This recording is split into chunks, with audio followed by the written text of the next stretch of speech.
Thank you very much indeed, and welcome here to the Sir Vivian Richards Stadium in Antigua, where the floodlights are blaring down, and happily, the good news is that we will be seeing a start on time. The weather that is taking place in Florida hasn't made it this far east, so this game between Australia and Namibia, that is part of Group B, will be starting in around about 15 minutes or so from now. Good evening, welcome to Antigua. I'm Henry Moran.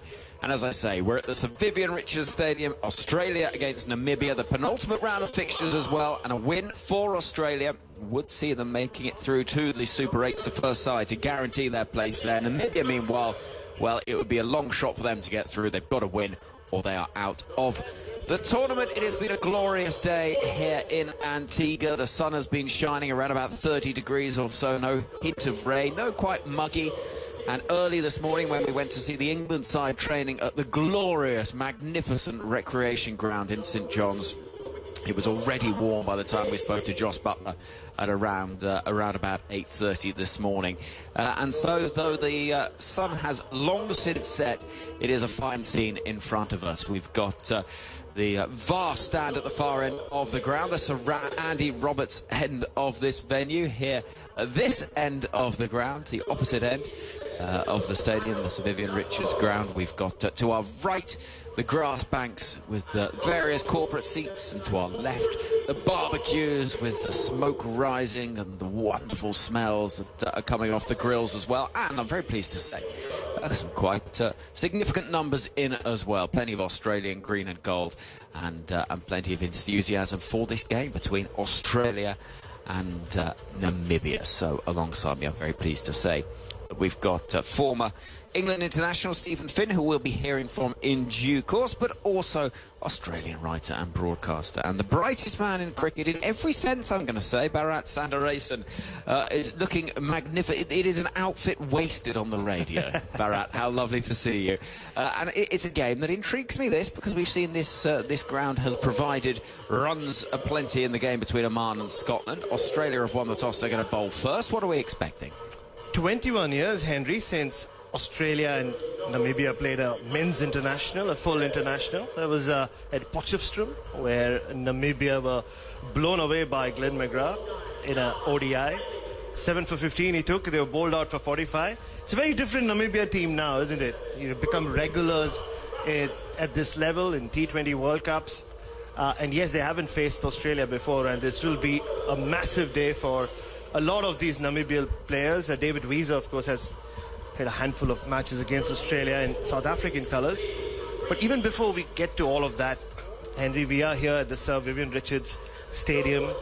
And yesterday when I flew in from New York, as I was just boarding the flight, the person I bumped into, the person who was in front of me, boarding the flight before me, was Sir Vivian Richards himself. Oh, now we're talking. How cool was that? And he obviously had 1A on the flight. I think he always has one. I hope so. I'm surprised it wasn't his own plane. I thought so as well. Like, I'm surprised they even checked his boarding pass when he boarded the flight. But yeah, when the flight landed at the VC Bird International, we all stopped because Vivian got up, left, and then everyone else moved. Well, that is absolutely as it should be, and there's another of the four Antigua Knights at the far end of the ground, holding the T20 World Cup trophy. Sir Curtly Ambrose, who is looking absolutely magnificent in a huge jacket, as everything around Sir Curtly is. He is an intimidating but wonderful man with one of the great smiles in world cricket and one of the great voices as well. So brilliant to see him walking out there to put the trophy on a little plinth out there in the middle of this ground that is going to be hosting Australia against Namibia. Now, one of the two teams, I mentioned Australia had won the toss and chosen to field.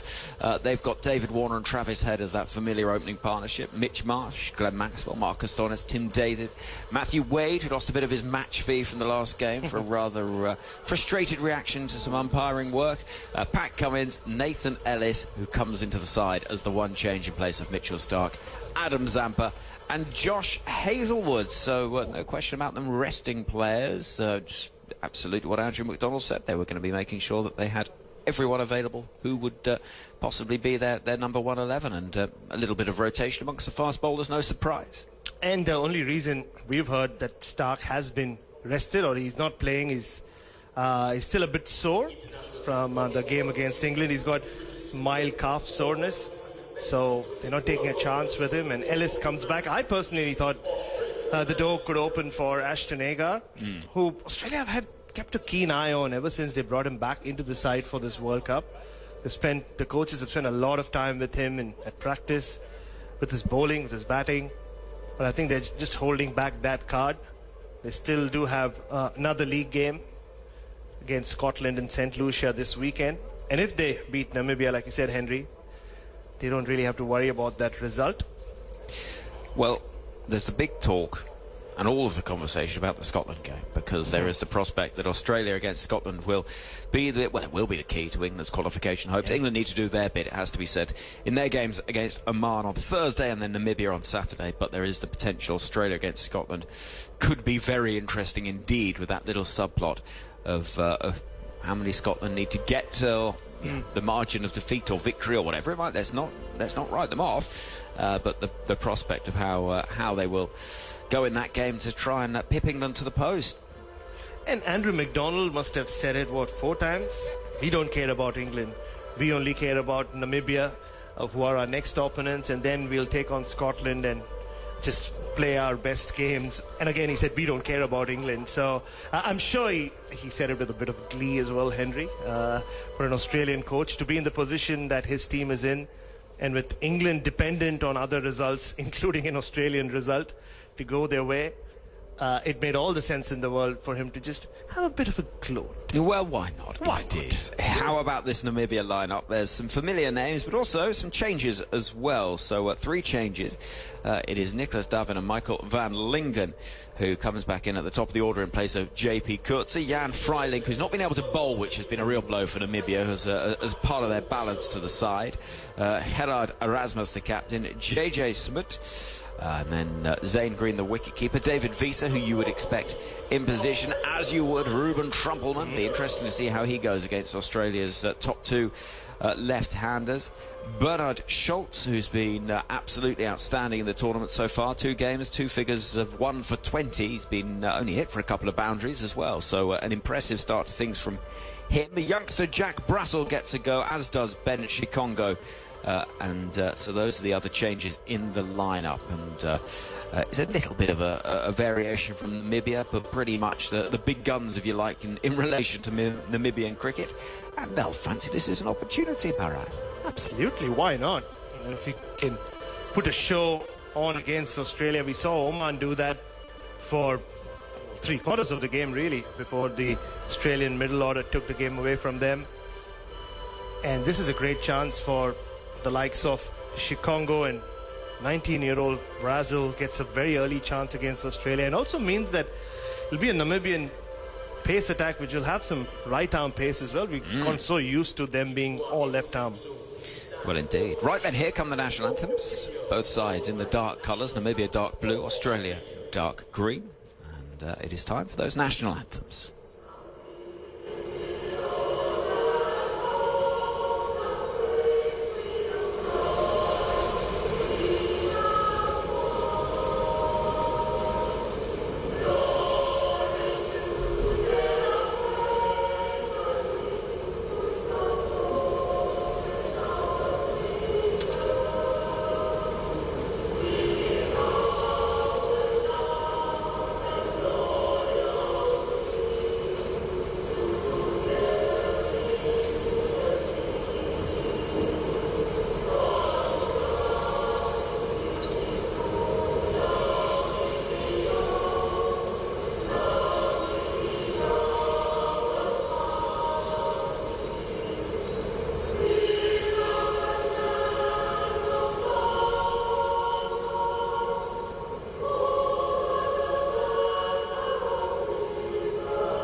National anthem there of Namibia, rather gently sung actually around the ground. And now here comes Advance Australia Fair.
Well, the Australian supporters in the ground enjoyed that, certainly. They gave that a right good go, and lots of applause around the venue from their fans, as a very happy Australian team, Bharat, I think, will be reflecting on a job well done so far in this tournament. Yeah, they were a bit wobbly in that game against Oman, but excellent against England, and they're just quietly going about their business.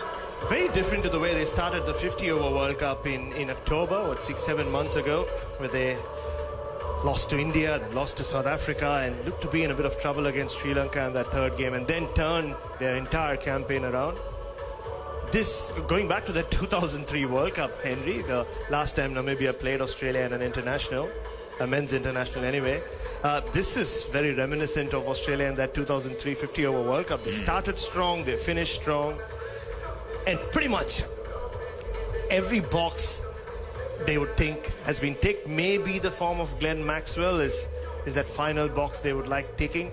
And even though they haven't really made any significant changes to their playing 11, just the fact that Mitchell Marsh winning the toss and electing to field, just trying to get used to chasing as well. I mean, those are things that... Oh, and the covers are coming on. It's raining. Where did that come from? What? Stephen Finn's with us as well. And I'm not sure we can believe that. I mean, it's not going to last long, surely, this, Finny. You've been keeping an eye on things out there, and it's been a lovely day in the main, isn't it, this? It's been wonderful, yeah. I've been sat down close to the beach, soaking up a bit of the sun, and yeah, what a shame. I hadn't even noticed it was raining, to be honest. Sat here looking out, slightly tinted windows that we're in front of or behind of here, but yeah, what a shame. The cover's coming on a site that we've seen a fair bit so far. What I would say is the Australian team and the umpires are still out there, which makes me think that it's not going to be a big delay. It looked like a sprinkle, really. It didn't even look like a missile. It just looked like a little bit of a spray. And the ground staff were caught napping as well. You can't blame them. No, and it's one of those where it's always as though, well, now we're out here, we should probably do a full job of it. But actually, I'm not sure there's any rain up there I can see. Is there? Our view from the commentary box window is a little hazy. It's a window that might be in need of possibly a bit of love at some stage. But at the moment, I can't see this being a big delay. In fact, the Australian players are just sort of milling about on the outfield and waiting for something to happen out there. And hopefully it does in due course. And that's something, if it could be the umpires telling the ground staff to get those sheets off, I think the sooner that happens, the better, because if they were out there, they would have just looked up at the sky for a minute or two and then carried on with it. And indeed, here go off the car. And David Warner's ensuring that the covers are gone. He's helping them. He's, in fact, directing traffic to the ground staff. He is. He's been pointing and gesticulating, and the stumps that were never removed, per se, in the sense that they were taken off the field. They were just laying on their side. And this very short delay is a delay that has come to an end, because we are going to start almost on time with a minute or two extra, perhaps. But what about Australia then? In some ways, Finny, the fact that they won the game with the top score in a total of 201 being 39, you can look at that one of two ways. One, no one went on, or two, everyone's in good nick. Yeah, I mean, I think in T20 cricket, the premise of someone going on is not all that important. I think having impact, and very quick impact, in a T20 game is the most important thing, and all the Australia players really didn't fail to do so. Yeah, the worrying signs for other teams that if those batters do get in, they could really go berserk and get beyond 200 if the wicket suits, which I think we anticipate this one to be a better pitch than what we saw in Barbados. Indeed, I think that's the feeling, isn't it? And certainly that game between Scotland and Oman, which was the first in T20 internationals at this venue in over 3 years. So it's not a ground that's hosted an awful lot in recent times, but it was quite quick scoring.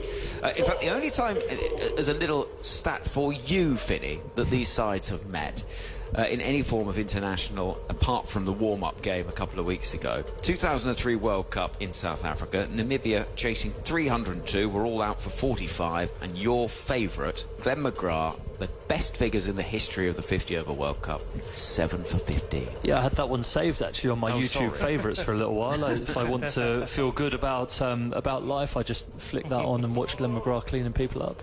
Right then, we're ready to go. Bharat, thank you very much for the time being, and Stephen Finn is going to remain here alongside me, Finney, a Ashes winner, of course, with England 3 times over. You've been alongside Matt Henry looking at some of your haircuts of yesteryear on various image websites. I think it was a bit of a rabbit hole that we started down, which you look at old pictures and then suddenly you find yourself thinking, what's the first picture of, you know, X, Y or Z that might be appearing? But there we go, we're ready to go. Happy days as we see Josh Hazlewood at the end of his mark. Hazlewood waiting with Nitin Menon to say, yep, you're good to go. From the Kirtley Ambrose end, Van Lingen is on strike. He was out for a duck in the first over in his one appearance so far, and he gets another opportunity as we hear the booming noise of the countdown going around the ground, and we are almost ready to go. Here comes Josh Hazlewood. It would be Mitchell Starc typically, but he's not in the side, so it's Hazlewood rumbling in from down below us over the wicket. First ball is rather awkwardly pushed into the onside via an inside edge actually onto the pad and then away to the offside, so a rather inconspicuous start to the game here. Finney, again we fully expect Australia to win and win pretty comfortably. Yeah, you'd think so, but we've seen glimmers from Namibia in the games that they've played of them being a well-oiled outfit. You anticipate at some stage they will turn up and stick it all together. Clearly this is their toughest test though.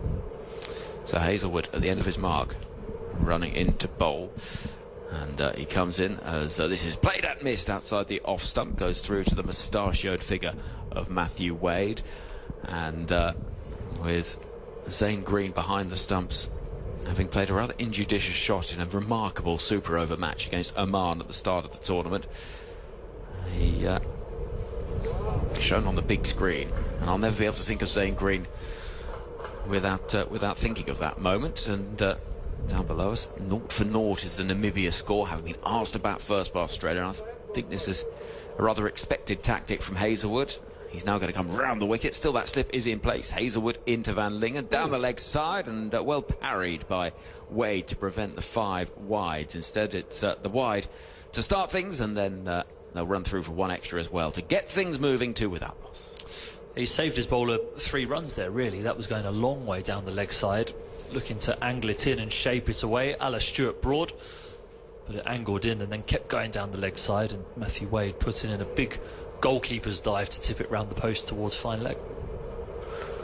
So 2 without loss, a hum and a hush around the ground as we see Hazlewood trying over the wicket to bowl to Davin, who has looked at times a little awkward out there. The rain is falling once again here in Antigua.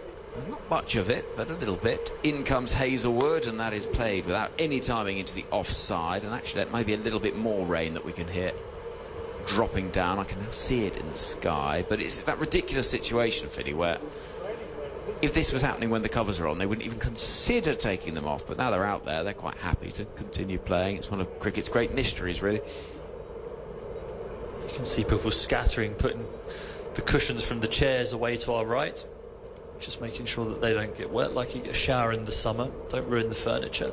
In comes Hazlewood again. There's that slip in place. Davin is on strike and cutting away nicely. That's a good looking shot. It goes to the right of deep third. Adam Zampa in front of those members of the ground staff who down there, I think poised is probably the phrase. 3 without loss, 2 balls left of this first over. Yeah, the wind's howling a bit now. The flag's away to our left, are stiff in the breeze, going from east to west, which probably means that the rain is close by. The groundsmen, you'd back them to know what's going on, so they're just crouching, ready to go. It being night time, we can't actually tell where the weather's coming from or what it's doing. As in comes Hazlewood, that's slashed out and missed by Van Lingen, goes through to the keeper. Not a vintage Hazlewood delivery, but he misses out on it. 3 without loss still, ball left of the first over. He's just searching for his line and length here a bit, Josh Hazlewood. Not used to actually bowling the first over in a T20. That's usually Mitchell Starc's job. These balls have an extra layer of lacquer on them, so it is moving quite significantly through the air, which means that Hazlewood's just struggling to control it completely as he's used to at the moment. In comes Hazlewood, running in once again, and to conclude the first over, edge goes right over the head of that slip. It's David Warner, who barely moved, actually. I'm not sure he was in the the game to take a catch because the ball flashed away so quickly, and the old phrase is, if you're going to cut hard, and he did just that. And the score at the end of the over, 7 without loss. As we see 1 over gone, Namibia asked to bat first, are in a position where they'll be reasonably happy. They've got through that first over, Finney. Yeah, it's just swinging around a little bit. That width that Josh Hazlewood was offering, throwing his hands at it, chopping it up over that slip. And David Warner, he's a small man. You'd have needed 4 David Warners stood on top of each other to catch that one. Imagine 4 David Warners. Not sure I want to come across that. The ground staff are poised to the extent that they've got their hands on the tarpaulin, almost as if they're ready to dash on at a moment's notice. Marcus Stoinis is going to bowl from the far end of the ground, the Andy Roberts end. And there's still that slip in place. I mean, they're standing far enough back from the medium pacer that tells you they think this surface has got a bit of decent carry. In comes Stoinis, and that is defended back up the track, and there is no run. Yeah, Stoinis, medium pacer, but he does open the bowling in franchise cricket quite frequently. That little bit of shape as well, probably enticing Captain Mitchell Marsh to utilise his seam bowler. Nathan Ellis not famed for his new ball bowling. Without Mitchell Stark in the team, it means there's another opportunity at the other end to Josh Hazlewood. Stoinis again, galloping in towards us past the umpire, and the ball has been hit back down the ground, spanked away without any timing at all, really. I was expecting to see whether it would go clattering into the side screen. In the end, it lands round about the edge of the circle. One of those that looks rather impressive, but ultimately isn't quite the sum of its parts. It's sort of like a 1980s Alfa Romeo. It looks terrific, but not necessarily as effective as its appearance might suggest. 8 without loss. No, it was spliced and just bounced from Stoinis as well there. And it looked as though it just picked up pace off the pitch and rushed the batter as well. Not express pace, 127 kilometres an hour. Far less than express pace, but still hitting the splice. Here comes Stoinis, sprinting into bowl to Van Lingen, who plays a rather elegant drive towards Travis Head in the covers. He crouches down, standing well inside the 30-yard circle. And at the moment, Namibia, though they haven't lost a wicket, they've only found the one rather streaky boundary. And if you were to offer them what 8 and over would take them to, which would be 156, they'd be very happy with that. I think anything between 120 and 150 is more likely for this Namibia lineup. Yeah, still, it's a long way off, isn't it? You just need 1 or 2 decent overs for a couple of batters to get in and get used to the pace of the pitch. We've seen when we were in Barbados that it wasn't easy to just come in and hit boundaries. Here comes Stoinis, running into bowl to Van Lingen. This has been walloped into the onside, but stopped by a tumbling Pat Cummins, who looks a relaxed figure. I know he's got his family out here, and he's been probably enjoying being part of the Australian camp with a few less meetings to worry about with Mitch Marsh, the captain of this Aussie side. Must feel like a bit of a holiday for him, to be honest. He's been captain in the IPL as well, hasn't he? Sunrisers Hyderabad, making it all the way to the final in that competition. So yeah, he's able to chill and just be a player now.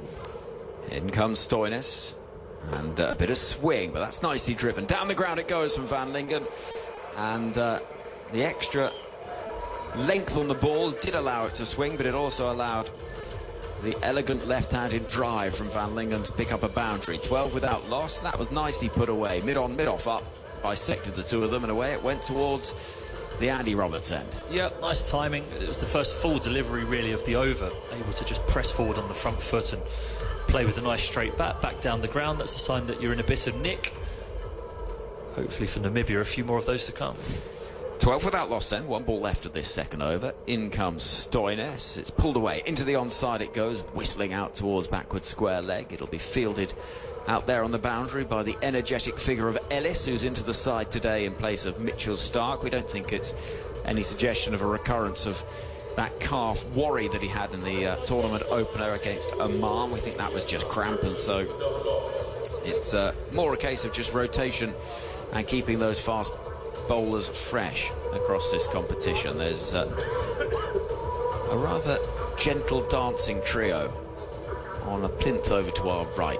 We're just, it's not quite the full party as yet. It's just easing into the night. There's no carnivally dressed people, I suppose to put it, with big flowery wings and elaborate outfits, men on stilts that we saw in Barbados. It's a touch more subdued here, but as is the crowd. Sparsely populated here in Antigua. Here comes Hazelwood, starting a new over, the third of the game, and this is nicely punched into the offside. I have to be quick. Mitch Marsh doesn't quite collect cleanly. That's good running from Van Lingen and Davin, who set off quickly and with conviction. 14 without loss. Hazelwood has a little look at where he's landing that front foot, and he bangs it in, Hazelwood. It's that first over. Look at the pitch map. That's quite an interesting indication of where he's pitching it. There's only one that has been, or two rather, that were deemed length balls. Everything else was just back over length.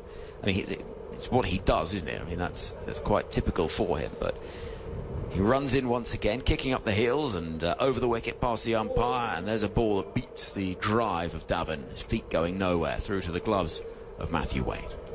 Yeah, that back of a length is a far more effective length in T20 cricket. You're not really asking the ball to get up there, and you don't really want to get driven back past you. You want to be stifling the scoring rate, and clearly on this pitch so far, the length that has been hardest to score off has been that back of a length, pushing the batters back just slightly. Leaves them flailing as Davin was there. Here comes Hazelwood once more. Third ball of the over. He runs in now to bowl a ball which Davin tries to launch into the onside, hits him sort of hip height rather painfully, and it's another dot ball. So Hazelwood, from his 9 so far, has just conceded the 8 runs, and the majority of those, or half of them, coming from that boundary. So 14 without loss. Namibia in the early stages here. Hello to our listeners on ABC Grandstand, wherever you might be today. Reminder to enjoy this coverage on ABC Digital as well. And we'll be bringing you this tournament. Can Australia create history, the triple crown if you like, with that World Test Championship win, the 50 over World Cup win, now looking to lift the trophy they last won in 2021. Here comes Hazelwood to bowl to Davin. Still that slip is in place. This is sliced away and straight to the hands of Glenn Maxwell at backward point. He was looking to try and find that gap in the offside, and Maxwell barely had to move. He's got such safe hands as well. Australia celebrate in rather gentle, relaxed fashion, and Namibia have lost their first wicket. 14 for 1. Davin goes, caught Maxwell, bowled Hazelwood for 2 from 7. He's just thrashing around a bit there, really. Davin, touch wide from Hazelwood, angling back in towards the right-handers, off stump, but looking to pierce that gap between backward point and probably deep third there. In the end, with the way that he opened the face on it, can only offer a chance to Maxwell, and he's a man who doesn't miss out on that many opportunities to catch a cricket ball, and those big hands pouch another. So Hazelwood strikes, and the first Namibia wicket falls. Now, John Trainor's been in touch on the email, tms@bbc.co.uk, and says, hello, most of the discussion about England remaining in the World Cup is focusing on run rate comparisons with Scotland, but why is there little mention of the possibility of Australia losing twice? Which would mean 2 wins for England would be enough regardless of the run rate. Well, I know we do rather assume Australia will win this game and the game against Scotland, or at least will win one of the 2. Yeah, I mean, you might also be searching for a unicorn in Antigua if you think Australia are going to lose both of those games, but you never know. So Freilink at number 3, the left-hander, is dropping down on the ball, and there'll be no run because Maxwell's skipping in quickly, a bearded figure. And 14 for 1 as Freilink, who is a familiar and regular part of this side, but normally it's his bustling left-arm seam that actually is a slightly more impactful part of his game, but he's not been able to bowl injury-wise, and still valuable enough and significant enough in the team just with his batting. So Hazelwood bustles in once more. Freilink is on strike and just angling the ball down towards deep third. That's nicely played, and he'll scamper on through for 1. Nathan Ellis, who is one of the game's great scamperers, when he runs, it is all energy galloping across the outfield, and he heads away. With the over coming to an end, 15 for 1, 3 overs gone, and Bharat Sundaresan is going to join us once again as Namibia at 15 for 1 have lost an early wicket, Bharat, but it's not felt like they're fighting an appalling battle out there, and things are very, very challenging in terms of this surface. They looked a little desperate, to be honest. Darwin, in particular, went a bit too early. Started making room against Josh Hazlewood and trying to kind of swipe him through the offside. Never looked in control. Van Lingen, on the other hand, it's a good on-drive, wasn't it? Of Stoinis in the previous over. And now he'll have to contend with Pat Cummins, but somehow it is only apt that Josh Hazlewood would be the first one to take a wicket. For many modern-day viewers, he's the Glenn McGrath of this generation, isn't he? Well, here's another fine Australian bowler, Pat Cummins, over the wicket to bowl to the left-handed Freiling. Still that slip is in place. That's nicely punched away towards backward point, but along the ground and straight to the hands of Maxwell, and there is no run. 15 for 1. And we mentioned him a few times this morning, this evening, or afternoon, wherever you are. It's morning somewhere. Well, it's confusing, Bharat. It is very confusing, yeah. And it is for you as well, because you've been to New York, you've been all over it. You've been all over the shop, so it has been quite a busy time for you. As in comes Pat Cummins, running in. There's a slip in place, Cummins in once more, and Freiling, rather cramped for room, can do nothing with it. Pushes towards Stoinis, who is a hulking figure at cover, and there's no run. Also, when you spread yourself as thin as I do, writing for newspapers and websites in India and Australia and everywhere else, so you need to keep right on top of your deadlines and the various time zones. So do you have a sort of schedule that you tick, little alarms that you tick through the day of when you need to have done the various deadlines for different outlets around the world? Here comes Pat Cummins into bowl to Freiling, and he again tries to find a space on the leg side. Can't do so. That was a little more aggressive, but no more effective from the number 3, and the score 15 for 1. I wish I did, Henry. I already messed it up once this weekend. I woke up to an email saying, hey, we're waiting, where's your copy? And I'm like, uh-oh. I thought it was Tuesday for Wednesday, not Monday for Tuesday. No, and also it's a confusing thing. It's worth checking out for listeners in the UK, the BBC Sport website and app. And I'll explain why in just a moment, because here comes Pat Cummins, exposing the stumps. And it wasn't that was the risk for Freiling. It was the hands of Mitch Marsh waiting it mid-off, because he got bat on it, but chipped it so gently to the fielder, and Namibia are 15 for 2. Yeah, already this pitch very different to what we saw in Barbados. Both these wickets that have fallen come off shots where the balls come onto the bat. This time Freiling trying to hit on the up and aerially. It's not that he didn't time it well, just hit it straight to Mitchell Marsh. Could not have missed him. And you don't see this very often. The number 4 batter is already out there. He hasn't waited for Freiling to even go anywhere close to the rope. Yeah, again, a sign of the desperation from Namibia. Another reason why Australia would have wanted to field first. An inexperienced batting lineup against a top order side. You kind of are not sure of what total you're looking for, what tempo you need to go at. And the 2 wickets that have fallen, nothing special with either delivery, but just that desperation and them paying for it. So Gerard Erasmus, the captain of Namibia, comes to the middle. The score at 15 for 2. We've got 2 balls left of the 4th over. Cummins has struck in his first over, and at the moment he's on for a wicket maiden. 4 balls bowled, 3 dots and a wicket. And Australia are now upping the ante with a second slip. So Warner and Maxwell are alongside Matthew Wade. And at the moment, it feels like you've got a Rolls-Royce cruising alongside a Mini Metro. It just feels like they're rather toying with them. Here comes Cummins into bowl to Erasmus, who drops the ball into the offside, and there will be no run. Now, one thing about Erasmus is he's a very proud man, proud Namibian. He's played such a crucial role in Namibia's rise as an associate nation in the last few years. Both World Cups, played a big hands, was captain, and then wasn't captain, and then was reinstated as captain just before this World Cup. Well, Erasmus, he doesn't like to be kept in the shadows. 15 for 2 is the score. 1 ball left to the 4th over, and punch towards the bowler, and there is no run. It is the end of an excellent Pat Cummins over. A wicket maiden.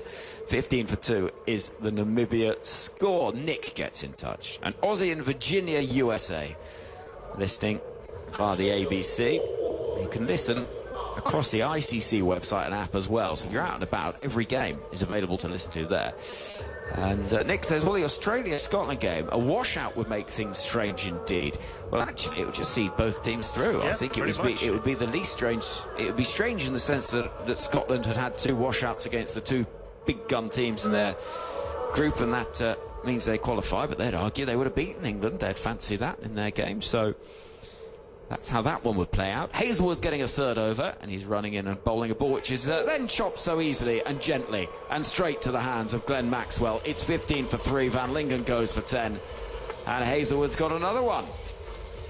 Yeah, they just keep flashing at these deliveries. Once again, just a bit of width for Van Lingen. Through his bat and his hands at that delivery. Bit of a wobble from Glenn Maxwell. The ball just got a little big on him. Bit of a wobble, but it fell nicely back into his hands. So, yeah, looking a bit too easy for Australia at this moment. They're not being made to work hard for these wickets.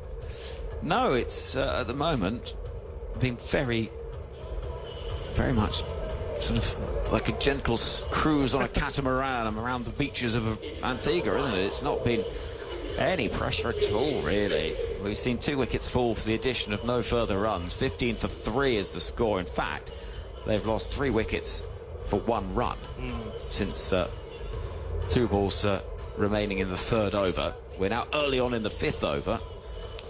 And Josh Hazelwood's got 2 for 9. Here comes JJ Smith to the middle to join the captain Erasmus, who's none from 2. And this crowd that have come in good numbers here. That grass bank to our left has got plenty on it. It has. Yeah. I mean, I'm a little surprised with the number of people we're seeing on that side of the ground here at the Sir Vivian Richards Stadium. And yeah, Glenn McGrath, what was that, 7 for 15, 21 years ago? No, I'm not sure Josh Hazelwood has enough deliveries to finish with anything close to that, but who knows? Remarkable figures. They were all out for 45, Namibia, in that game. Way back in 2003 in South Africa. The only other time these sides have met in competitive international cricket. Here comes Hazelwood to bowl to Smith, who's going to drop the ball down towards deep 3rd for a single, but only a single. Adam Zampa, who struck with his first ball to get the wicket of Phil Salt on Saturday in Barbados, really set Australia on their way with the ball. England actually started their run chase pretty well, but they just couldn't continue the momentum. And you'll forgive us if we go on and on about net run rates and everything else, but it is worth keeping an eye on. And if you look out for the Test Match Special podcast, we'll have a new episode for you tomorrow. As here comes Hazelwood again, bustling in. Erasmus has seen something, distracting him. I assume someone moving by the sight screen down below us. And so it gives me a chance to just say, yeah, we'll be previewing that game tomorrow with all the permutations. And England-Oman is on Thursday. Yeah, just speaking of people walking in front of the side screen, there was a feature of that India-Pakistan match. Henry, a bunch of Americans had no idea what was going on, just happily walking. And the thing was generally, you know, at cricket grounds when that happens, they look a little embarrassed. These guys had no idea. Yeah. Like, what am I doing wrong? Here comes Hazelwood again. Erasmus is seeing a ball cutting in towards him. And not much he can do with it. Pushed into the offside. 16 for 3. It's been brilliant seeing the World Cup in Australia, in the USA, because it just, you know, I know there'll be those of us who tut and say, oh, isn't that for sure? They don't even know not to walk in front of a sight screen, but there's something joyous about people learning about the game. And, you know, you can forgive it. That's part of how it goes.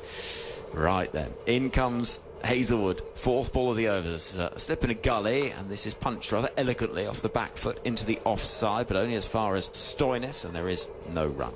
Yeah, I think whoever was there in the US and is still there covering the last few remaining matches there, it's, I think, their responsibility to convert as many non-cricketing fans as possible. I bumped into someone on Long Beach. I never expected to be on Long Beach in the first place, covering cricket, but there I was, and he looked like the apt guy who I could convert. Had a fluorescent green cap on, a lot of tattoos, was carrying a boombox.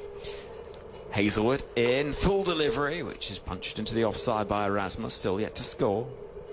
So I just pulled him aside and I said, do you know that there's this gigantic cricket match happening tomorrow? India, Pakistan, billion people watching. And he looked at me and he said, initially he said no, and he said, yeah, I did hear about a big cricket match happening. Yeah, someone at work was saying that. And I was like, wow, I've just converted him by speaking to him. And then he turned around and said, cricket, that's the one with horses, right? That's the sport with horses. No. Yeah. So close. Here is Hazelwood, and Erasmus plays the ball into his pads. It drops into the offside, and Josh Hazelwood, who is dripping with sweat already on this muggy evening, finishes an over that sees just a 1 run from it, and a wicket in there too. 5 overs gone, 16 for 3 Namibia. It's not gone to plan so far for them, but they'll be hoping that they can find a way of getting some runs on the board. Bharat, Sundaresan, I'm going to leave you in the company of Stephen Finn. But how about this from Paul Bryce from Southport, who emails tms@bbc.co.uk. Paul Bryce here, one of your many blind listeners, enjoying the coverage throughout the tournament. Fabulous to have Bharat on the coverage. I love listening to him during the Australian summer, telling us about walks with his dogs, etc. Remind us of the dogs, and then Stephen Finn. Olivia and Alfred are at their groomers if you're keen to know, and I've been hearing that they're behaving themselves. Thanks very much, Henry. Good evening, Bharat. Stephen? We've got Marcus Stoinis at the end of his mark, ready to run in and bowl the 6th over. This one's hitting Smith on the pad and just dribbles back to the bowler. Stoinis picks it up in his follow-through, and it's a dot ball, 16 for 3 from 5.1 overs. Stoinis sending that one down at 131 kilometres an hour. Gentle, but it's been a gentle start by Namibia here. Pretty slow. Did he find that unicorn? That's all I'm keen on. No, not yet. There's still time. Go. There's still time. It's looking ever more unlikely to turn up, I think, at 16 for 3, but you never know. We've been sold unicorns in the UK a few times recently, but Stoinis in over the wicket. Smith tickles this one round the corner aerially towards fine leg though. Adam Zampa picks it up, throws it in. There's a single, 17 for 3. So that's interesting. It's not quite found its way to New York yet in the mainstream cricket, I think it's fair to say. But the crowd the other day looked amazing. India versus Pakistan. 85% Indian, 15% Pakistan. Yeah, but they were loud at one stage. I thought Pakistan were going to do it. I still can't believe they did not. No, although I am a fan of the wickets that we've had so far in this tournament. I'm a bowler. I don't like the ball disappearing over the rope.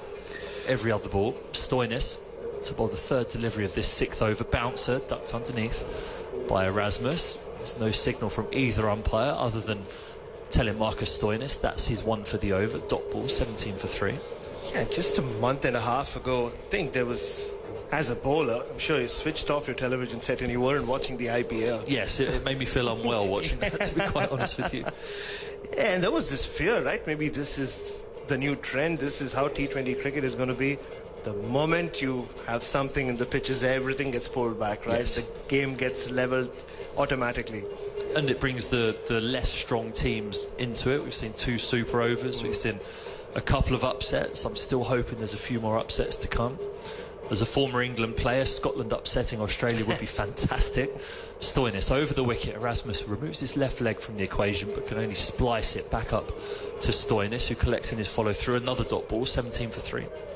Yeah, I'm just surprised you would consider that an upset, Spinny. Yeah. That's true. The way that Scotland have played, they played brilliantly. I don't think it was a foregone conclusion. No. It was far from a foregone conclusion that England would chase that.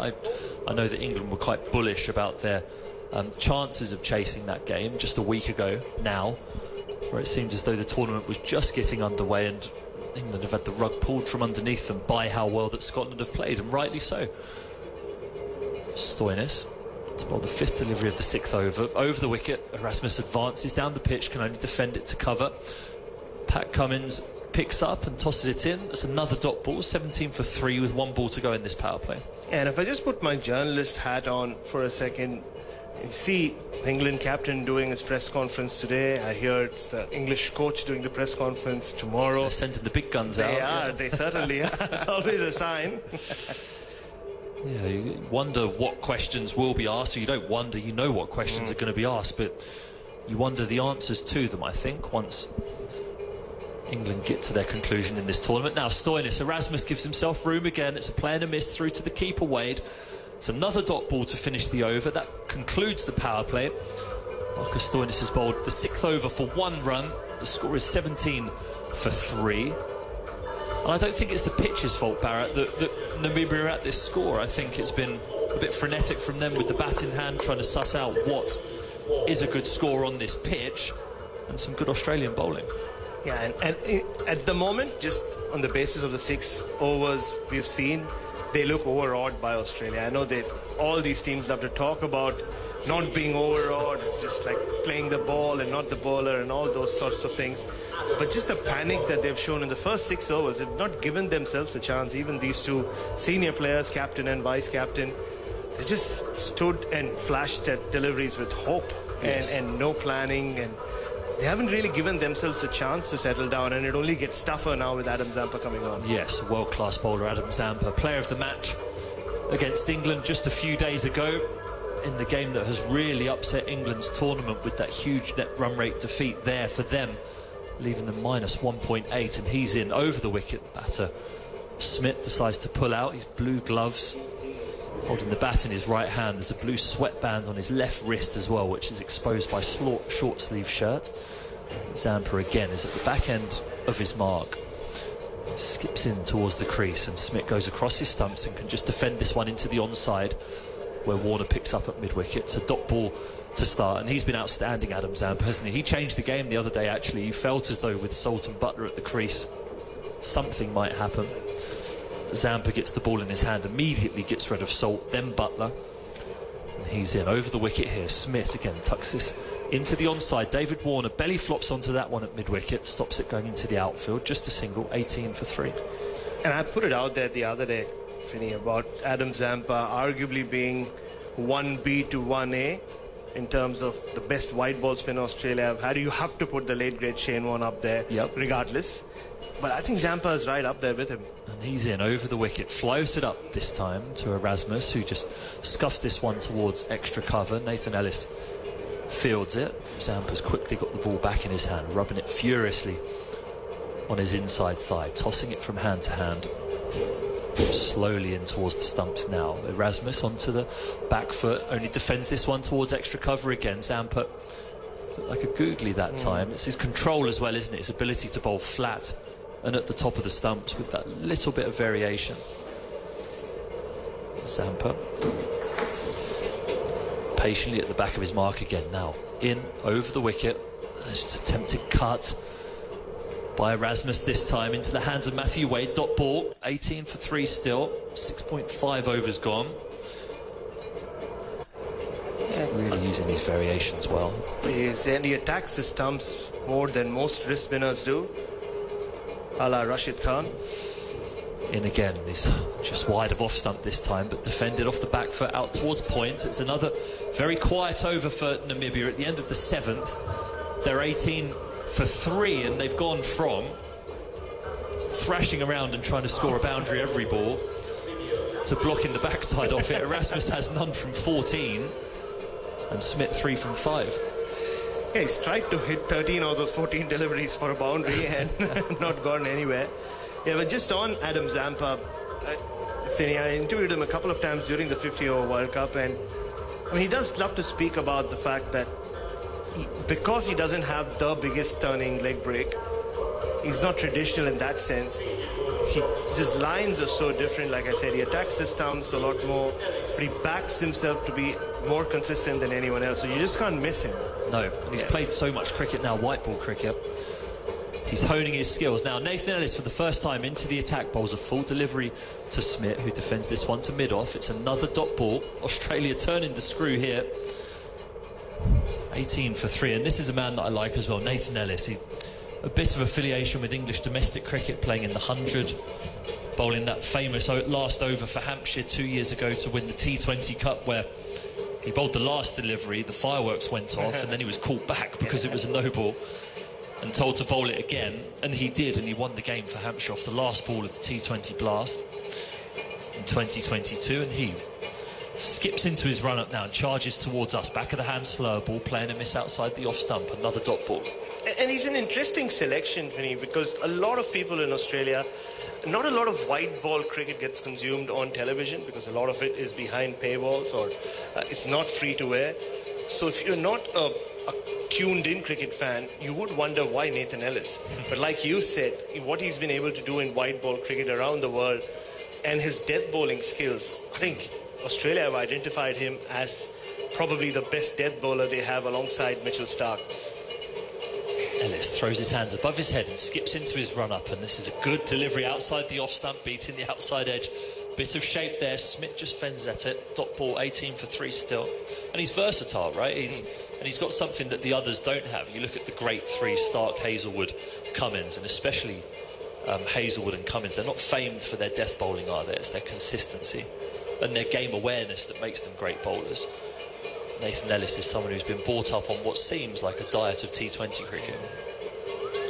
Yeah, he has, and he's really worked on his craft, and there's that energy that Henry speaks about with everything he does on the field. It makes me feel tired watching him run up. Just the way he runs back to the top of his mark.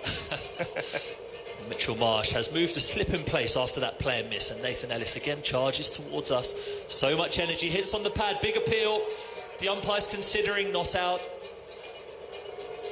Not out. It looked to be drifting down the leg side, but the Australians will deliberate. Yeah, Mitchell Marsh. I think Nathan Ellis is not very confident. Oh, they are going for it. Oh, here we go. It's an interesting one, isn't it? No one seemed convinced there, but I think the game situation has led them to believing that if we bowled this many dot balls in the last 4 overs, we deserve a wicket. So let's go upstairs. Maybe some action. Just get the third umpire going. Get the third umpire going. We're hearing him through the tannoy and not our ears at the moment, so we'll try and convey what is being said. The Australians, just not all of them there together. In the middle, Zampa and Hazelwood just joining their mates now, but on the angle, you think going down, Bharat? Yeah, going down and hit him pretty high on the flap of his pad as well. Both feet are in the crease, so the ball doesn't actually have all that far to go, but I do think you're right. It's going to be clipping leg stump, I'd say. Let's go to ball tracking, says the TV umpire. And some of the Australian fielders are already taking their positions, so Josh Hazelwood.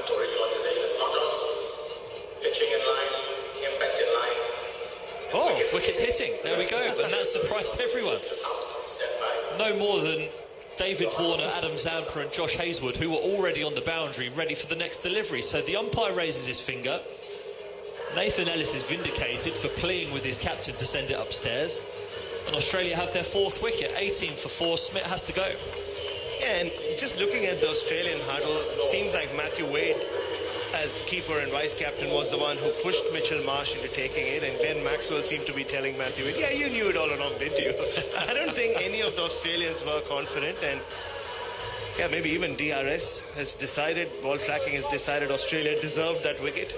I think the thing that's done us, actually, is because he was so deep in his crease, the ball probably only had less than a yard to travel, I think, by the time it hit the back pad of Smith there. So it gave the impression, the way he played the shot, that if he was on the crease, it would have been drifting down the leg side. But both feet inside the crease because of the pace of Nathan Ellis has meant that it slammed into that back pad, and he has to depart on Australia from being in a very good position and now in an even better position. 18 for 4 from 7.4 overs.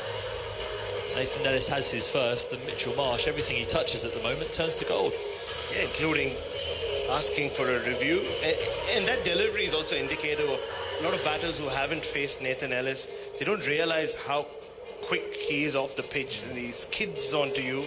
He's the sort of guy that looks like he bowls quick, isn't it? Yeah, that's I don't know if you've faced anyone that charges in like that, but it always used to scare me. If you get someone all arms and legs charging in, you think, well, this has to be quick, doesn't it? And he is, to be fair. Keep your eyes on that slower ball. But now Zane Green, the wicket-keeper, comes out. Left-handed. He's played a couple of interesting innings so far in this World Cup, and he's facing up to Nathan Ellis, who's over over the wicket. This one hits him on the pad. Going down the leg side, though, definitely this time. The batter's run through for a leg bye. The score moves on to 19 for 4. Hey, it's all wrist action with him as well, isn't it? Just his release and such a strong wrist, which is why, even though he's not the biggest bloke or tallest bloke, I think he gets the ball to skid through. Yes. He hits a lot of batters on the pad. And the seam is perfectly upright, which means that you're giving the ball the opportunity to do something off the surface, but all his back of the hand slower ball comes out exactly the same, perfectly seam up, so it's almost impossible to pick. Now Erasmus waits. Nathan Ellis bowls this one on his pads, clipped to mid-on. It's a dot ball. Ellis has his hands on his head because if that missed, it was hitting, but it's a dot ball to finish the 8th over. At the end of that, Namibia are 19 for 4. Sure, statisticians everywhere are hurriedly going through their books. Erasmus, none of 15 balls. Well, yeah, I wonder if anyone could tell us what is the longest duck in T20 international history, because 15 balls feels like a lot. It does. It feels like a lifetime in T20 cricket, you'd say. So, yeah, they're going nowhere. This innings is going nowhere, and Australia really don't have to do anything of note at the moment. Just literally go through their motions, even though you wouldn't expect a team like Australia to do that. But it gives Mitchell Marsh an opportunity to put his captain's cap on, like use different fields. Yeah, toy around with the fields.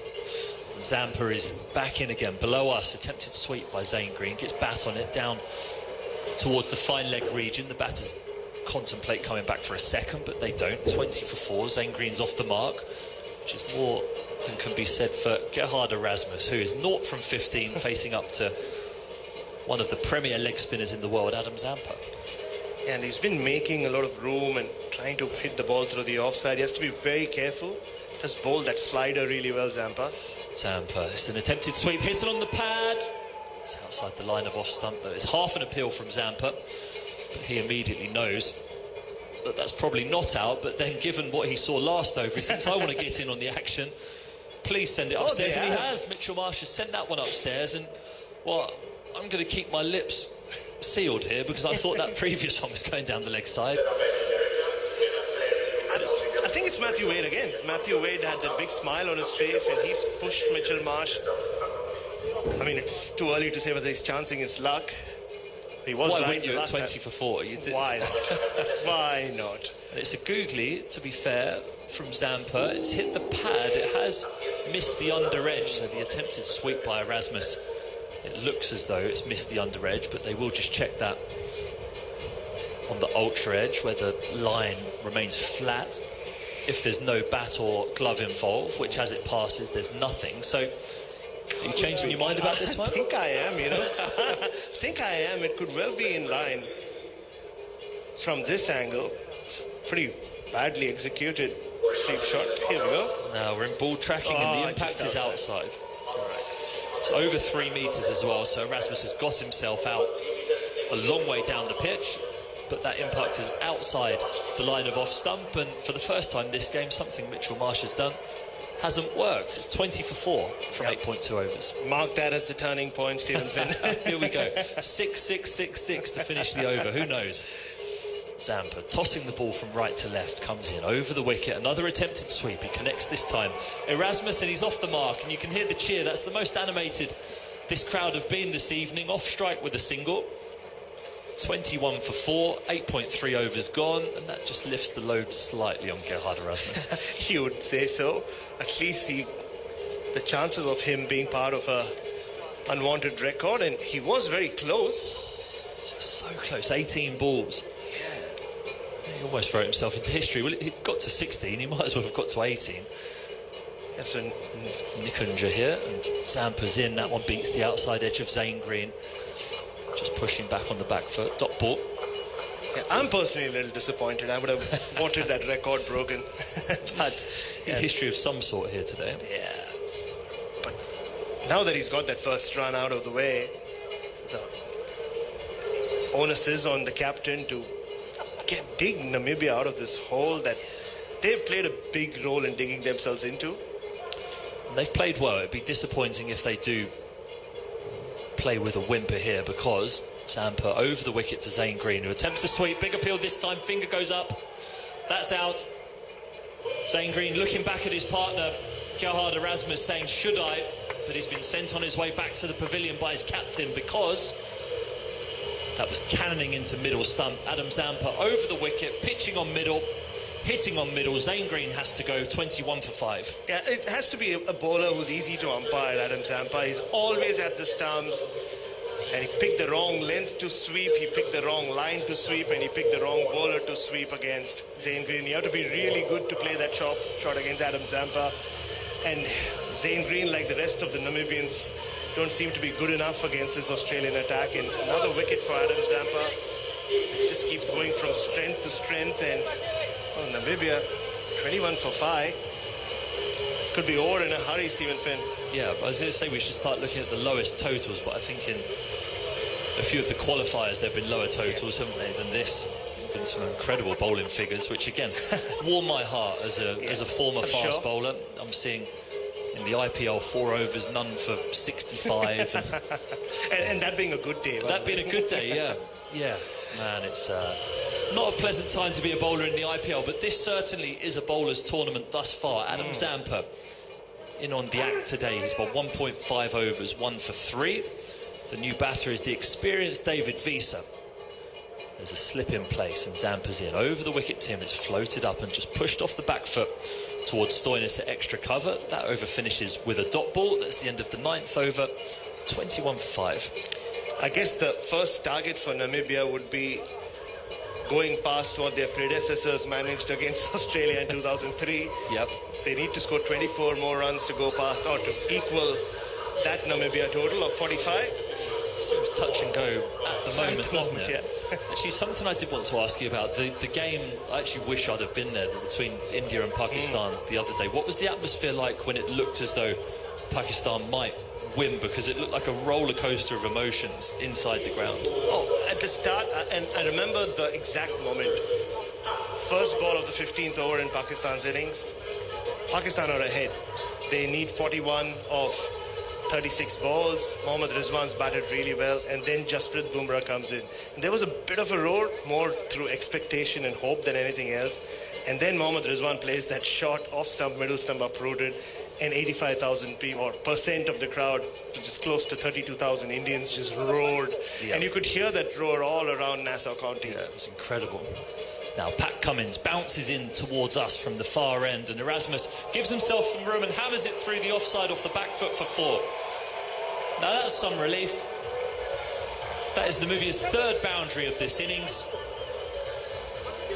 Very convincing by Erasmus, 25 for 5. And this is what they've tried to do. Erasmus in particular has cleared his left leg and tried to hit balls through the offside, flay them through the offside, and finally he's made contact. Won't be surprised if Pat Cummins pulls a similar delivery, but just rolls his fingers over the ball. Or a bouncer, that's what any good fast bowler would do. Bowler bouncer. Pat Cummins, what will you do? Over the wicket, Erasmus gives himself room again. Splices this one to Glenn Maxwell at backward point. Dot ball, 25 for 5. If this was a test match, you would have expected a bouncer. Yep. But the Pat Cummins that we've seen in white ball cricket ever since the 50-over World Cup has changed. You see him in training as well, Finney. It's just a lot of cutters, and he's played around with his positions, with the wrist, with his fingers, and release points. And he's become that. And he's become such a middle overs operator as well. He started it during that 50-over World Cup. He had a great time in the IPL doing that. Cummins, that bouncy run-up that he has, arms jutting either side, loads, and this one is a bouncer, pulled by Erasmus, unconvincingly down towards fine leg. No chance of a catch though. Zampa picks it up, throws it into Wade, 26 for 5. Yeah, that's more the Pat Cummins we recognise. Yes. With a red ball or a pink ball. Yeah, and he's just he's probably, I think Bumrah's my favourite bowler in the world at the moment. I think he's the most complete all-format bowler probably that we might have ever seen. Pat Cummins, he's not too far behind him for his ability to affect different phases of different games, multi-format, and the captaincy as well. So impressive. 39 is the lowest total at a T20 World Cup. Thank you, Matt Henry, filling in for Andy Zaltzman today, who's been playing cricket in the last couple of days, actually, I've seen. Pat Cummins running towards us, clipped by Visa, but inside edged onto his pad. Straight back to the bowler, dot ball, 26 for 5. And he's also been playing cricket? He's been playing in a charity, the Ruth Strauss Foundation charity cricket game that was taking place I think it was yesterday, at the Hurlingham Club in London. And yeah, I saw Zoltz walking out to the middle, I think opening the batting with Sam Billings. Ah, there you go. Contrasting styles. I'd imagine Zoltz would be an accumulator, not a blitzer like Billings. He'll bat like a statistician. Yes. But he'd have got 0 off 19 balls just to please us today. Pat Cummins in towards us. David Visa ducks this one, watches it go past his left shoulder. Asked the umpire the question, was that wide? But had he just stood there, it would have hit him square in the face, I think. Another dot ball for the 5th ball of this over, 26 for 5. Yeah, if Namibia have to get anywhere in terms of a decent total, you'd think David Visa will have to play a big role. He wouldn't be overawed by Australia. He's played against them before, albeit in a different jersey. And he's the father figure for this team, isn't he? Yes, he has is. to come from him. Got long flowing locks like you as well, Bharat. Pat Cummins in. This one's full of length. Clipped by Visa. Off the inside half of the bat, Adam Zampa at fine leg comes round and does the fielding. Safely thrown in to finish the over. 27 for 5 at the end of 10. Bharat, I think you're going to take a little break. No, you're not. You're going to do one more over. My apologies. I'm going to take a break because it's the end of the 10th, and a few more words from you, Bharat, and Henry Moran's going to come in. Yeah, the drink's coming on, and as you've noticed during this World Cup, the coaches accompany the drinks, a bit like the strategy breaks you find in the IPL if you are an IPL fan. And I wonder what Andrew McDonald can tell his players at the moment. Everything's gone to plan, or even better than what would be the plan, but he's having a chat with Mitchell Marsh, a bit away from the rest of his players, just about what bowlers he wants to use from this point on, and at what point. 27 for 5 is not suboptimal, I think is the phrase, isn't it? Yeah, it's not ideal, that, from Namibia's point of view. What it will do, and look at this, because I know a lot of our listeners listening across the UK tonight will be thinking about, well, can England have a mighty win over Namibia? And actually, Namibia have been really poor in this game. They've been really disappointing. And it's one of those things, and you'll have to excuse me, there's a mosquito. I've got to get it. Yes. There we go. Forgive me. It's an important part. It's a very important part of the duty in a commentary box, I think. If there's a mosquito, you've got to get it, haven't you? Take leadership, yeah. You have to. You've got to show a bit of, as Joss Butler would say, clarity and controlled aggression. That was controlled aggression from you. The mosquito wasn't squashed. Yep, go on. Yep. How's that? And so it's one of those where England will be looking at this thinking, this mob are showing zero ambition. There's no reason why we can't absolutely go to town, and things can change. And Namibia, actually, of the two games, Oman and Namibia, you'd have thought Oman would be the easier one. I mean, yeah, but again, it'll come down to how do they show that aggression? Do they take the Australia route of fielding first and bowling them out cheaply and chasing their total down in 2 or 3 overs if possible? Yeah. Or do they bat first and put the onus on themselves? Well, this is all interesting conundrums and things that I suppose England will be considering. What the message that we got from Joss Butler today was, it was an interesting one. And I was actually pretty impressed that they took the determination that it was meant to be Liam Livingstone we spoke to, and Butler said, no, I want to do this today. This is my job. I'm the captain. I want to front up. And I thought good on him, actually. I thought it was impressive. 27 for 5. Here comes Adam Zampa then. He's bowled 2 overs, 1 for 3, and that's outside the off stump. Oh, edging just past slip. Mitch Marsh backpedals as the ball makes its gentle progress towards the deep third boundary.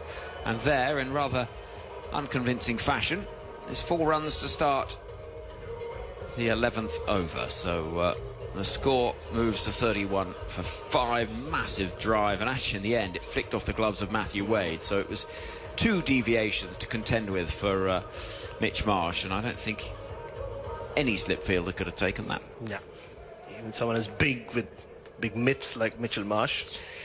In comes Zampa once again. Visa waiting. That's back of a length and defended watchfully. But yeah, Butler talked about England need to earn the right to think about net run rate by winning the game first and foremost. And I do get that, but they must be having these conversations. In comes Adam Zampa. It's, hooks away in the air, into the deep. Could be a chance of a catch. Hazelwood it is. Hazelwood who catches it. Visa goes for one. And that is a pretty massive blow to this Namibian side. A very good catch running round from the long-on boundary from Josh Hazelwood to give Adam Zampa another one. And that was really excellent work, you have to say. He was trying to clear the boundary on the leg side, was Visa out towards the floodlight pylon to our right. Couldn't do so, 31 for 6, and it's all falling away for Namibia. Yeah, it was short enough and strangely played with a sort of vertical bat. I don't think David Visa expected to hit or realize that he'd hit the ball that well. And one thing you don't talk enough about Josh Hazelwood is he's got the safest pair of hands in Australian cricket and makes such good ground. It was a very good catch, but he made it look so easy. And yeah, that David Visa's dismissal kind of sums up Namibia. Man with his experience, Henry, and really a nothing shot. We spent 7 balls there, 6 balls there. Didn't look convincing, and well, you wouldn't expect them to be this poor more than once. You'd have thought that they'll be better in their remaining offerings in this World Cup, and you know, you have to also give good amount of credit to Australia, and actually think post that England-Australia game, so much focus, particularly amongst the English media, was England have failed here, failed. Actually, Australia bowled really well, did it? They were really impressive. Here's Adam Zampa in those glasses, as we see Ruben Trumpelman immediately getting off the mark, angling the ball towards deep backward point for a single. Out towards Ellis, and Erasmus will be back on strike. 6 from 20. It's 32 for 6. And I thought that the way that Marsh led his troops, particularly towards the back end, squeezing the game from England, really impressive. Here is Zampa looking for a third victim, and this is outside the off stump. Oh, the googly, which is played with complete bafflement and uncertainty, has to be said, and the ball drops into the onside. So a single is taken, 33 for 6. 1 ball left of the 11th over, an over that has seen an edge for 4, a wicket, a couple of singles. What will the final ball offer as Ruben Trumpelman, powerfully built figure, waiting with a leg slip in place. It's played back towards Zampa, and he kids the crowd a little bit by tossing the ball in the air, but it's on the bounce, and so there is no 7th wicket. And Bharat Sundaresan, Australian writer and broadcaster, is going to have a little bit of a break as the BBC sport writer Matt Henry joins us once again. Matt, goodness me, Namibia haven't been up to much. Yeah, I mean, all the attention Australia got last week against England was in their batting in particular, wasn't it, after that rapid start, but I thought their bowling was just as impressive with their batting in that second innings. It made us all question whether they made the right decision at the toss. England made the right decision at the toss to opt to chase on that pitch, and Australia just looked to have everything covered. They had Mitchell Stark's not playing today, but Mitchell Stark with the new ball, Pat Cummins coming on first change, a ball on his cutters. Stoinis bowled really well the other day and started well today. So yeah, they look a very, very good bowling attack, and they never drop anything, Australia did. I don't think they ever drop a catch. No. Ellis coming in from the Andy Roberts end, over the wicket to bowl to Erasmus, who swung that ball away in the air. Could be a chance of a catch, not quite. It was Mitch Marsh who was pounding those legs round to try and get there, and instead Erasmus will get a couple. And maybe we're seeing a change of approach from Gerard Erasmus, as the first ball from Ellis is over, is played with real aggression, and the score moves 35 for 6 as Ellis at the end of his mark again. And the other interesting thing is that Mitchell Marsh has been injured in the build-up to this tournament, and they haven't had to use him at all. Ellis bowls one that keeps a bit low, very well taken by a tumbling Matthew Wade as it goes outside the off stump. Erasmus looks up, wondering about a wide, but nothing doing. Yeah, Marsh is coming back from an injury, and he's just trying to ease himself back into the tournament. And you imagine if someone like Marcus Stoinis or Glenn Maxwell, who bowled so well the other day, apart from in 1 over he got dealt with by Moran Ali, it just means there's no pressure on Marsh to have to bowl himself when he doesn't really want to at this stage. He's been bowling in practice, we've seen, but not in a match. Erasmus, 9 from 23, a strike rate of 39.1. He's been there 40 minutes as he waits now. And Ellis is in. Ooh, playing at a ball which is rather injudiciously chased, having taken that step to the leg side. It was always lifting on him, and he gets nothing on it. Through it goes to the gloves of the keeper. And Ellis is a surprisingly lively bowler. Yeah. 85 miles an hour. There's some decent pace there. And he's not the sort of guy where, just because the others are bowling super fast, you can look at it as any sort of respite. If you're getting a different challenge, lower trajectory, skiddier. And he stands at the end with the fair hair. He's very much a sort of Milky Bar kid. He runs in once again, holding that ball in front of him, galloping towards us like his life depends on it. And this has been hit away in the air, dropping just short of Tim David at mid-off, who then throws and misses at the non-striker's end. Erasmus scoring, I think, a 2.1 in terms of aesthetic quality from that stroke. It's not a thing of beauty, it must be said. 36 for 6, Namibia. Now, I have a quick question for you, Henry. Go on. I was looking up, because Adam Zampa is Australia's leading T20 wicket taker. He's on 98 now. He's taken 2 today. That takes him to 98. But which bowler has taken the most wickets in T20 internationals? That is my question, because it's a stat in Test cricket we know off the top of our heads, don't we? That it's, you could name the top 10 straight now. But in T20 cricket, which bowler has taken the most international wickets? Just men's. Here comes Ellis driving at a ball. As Trumpelman misses, it goes through to the keeper. There's no run. I'm going to say DJ Bravo. No, Finney guessed that as well. Oh, well, there we go. Great minds. Yeah. Okay. West Indies. They play a lot of T20s. It's not West Indies, no. And they are a test playing nation as well, to give you a bit of a clue, because I know there are a lot of T20s since they were added to the ICC records or given full status. Well, it's not Australia. We know that much. It's not. Wouldn't have thought it's New Zealand. No comment. Oh. Okay. Ish Sodhi? No. 36 for 6. Here's Ellis, and defended by Trumpelman, who's a powerfully built figure. 36 for 6. 12 overs gone. Ellis has bowled 2 overs, and he's conceded 3 runs from that one. His figures are 2 overs, 1 for 3. Very impressive. 36 for 6 after 12 overs. So it is a New Zealand player. This man made 77 on his Test debut.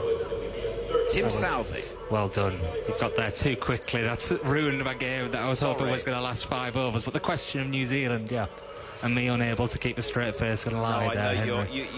You'd be useless at poker, I'm afraid.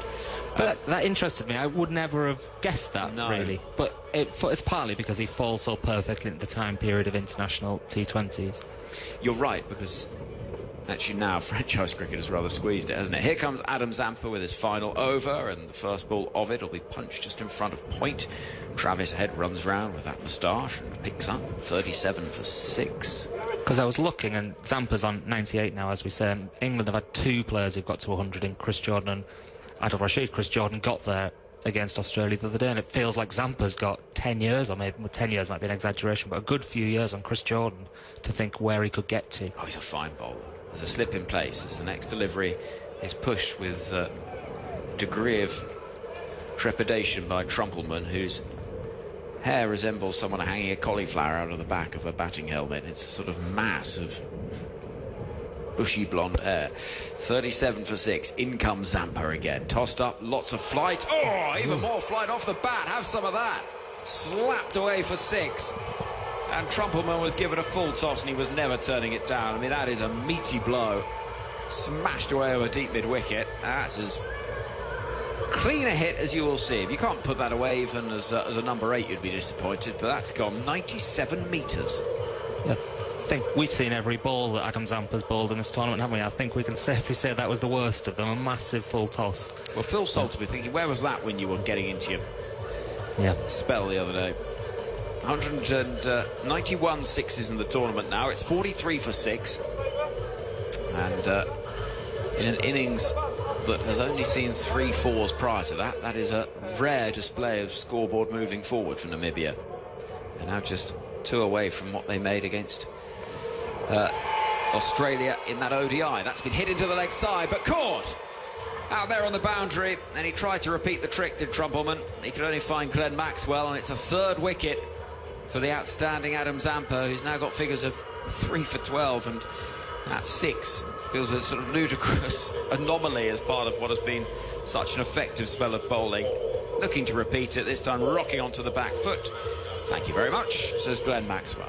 Yeah, I don't think that either is necessarily the best ball Adam Zampa's ever bowled, but that's the thing with leg spinners, isn't it? That they just manage to get something out of the pitch, and the bit of uncertainty of which way the ball's going and that sort of thing just means that they chip. So many catches are chipped into the deep. That was hit pretty well into the deep. If it was a shorter fielder, it might have crept over, but not to be. And as a result, Namibia are 7 down. And I look back at Gerhard Erasmus there when that catch was taken. He was just on his own in the middle of the pitch. I think he was taking his helmet off at the time, but it would have made a great picture of him with his hand over his face, over his grill, and I think that sums up how it's gone today.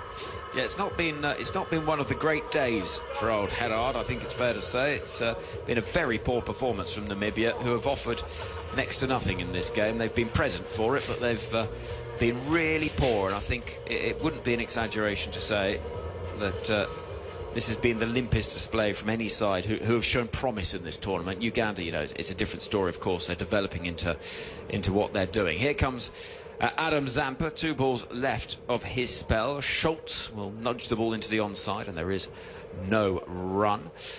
As we see this Namibia side at 43 for 7.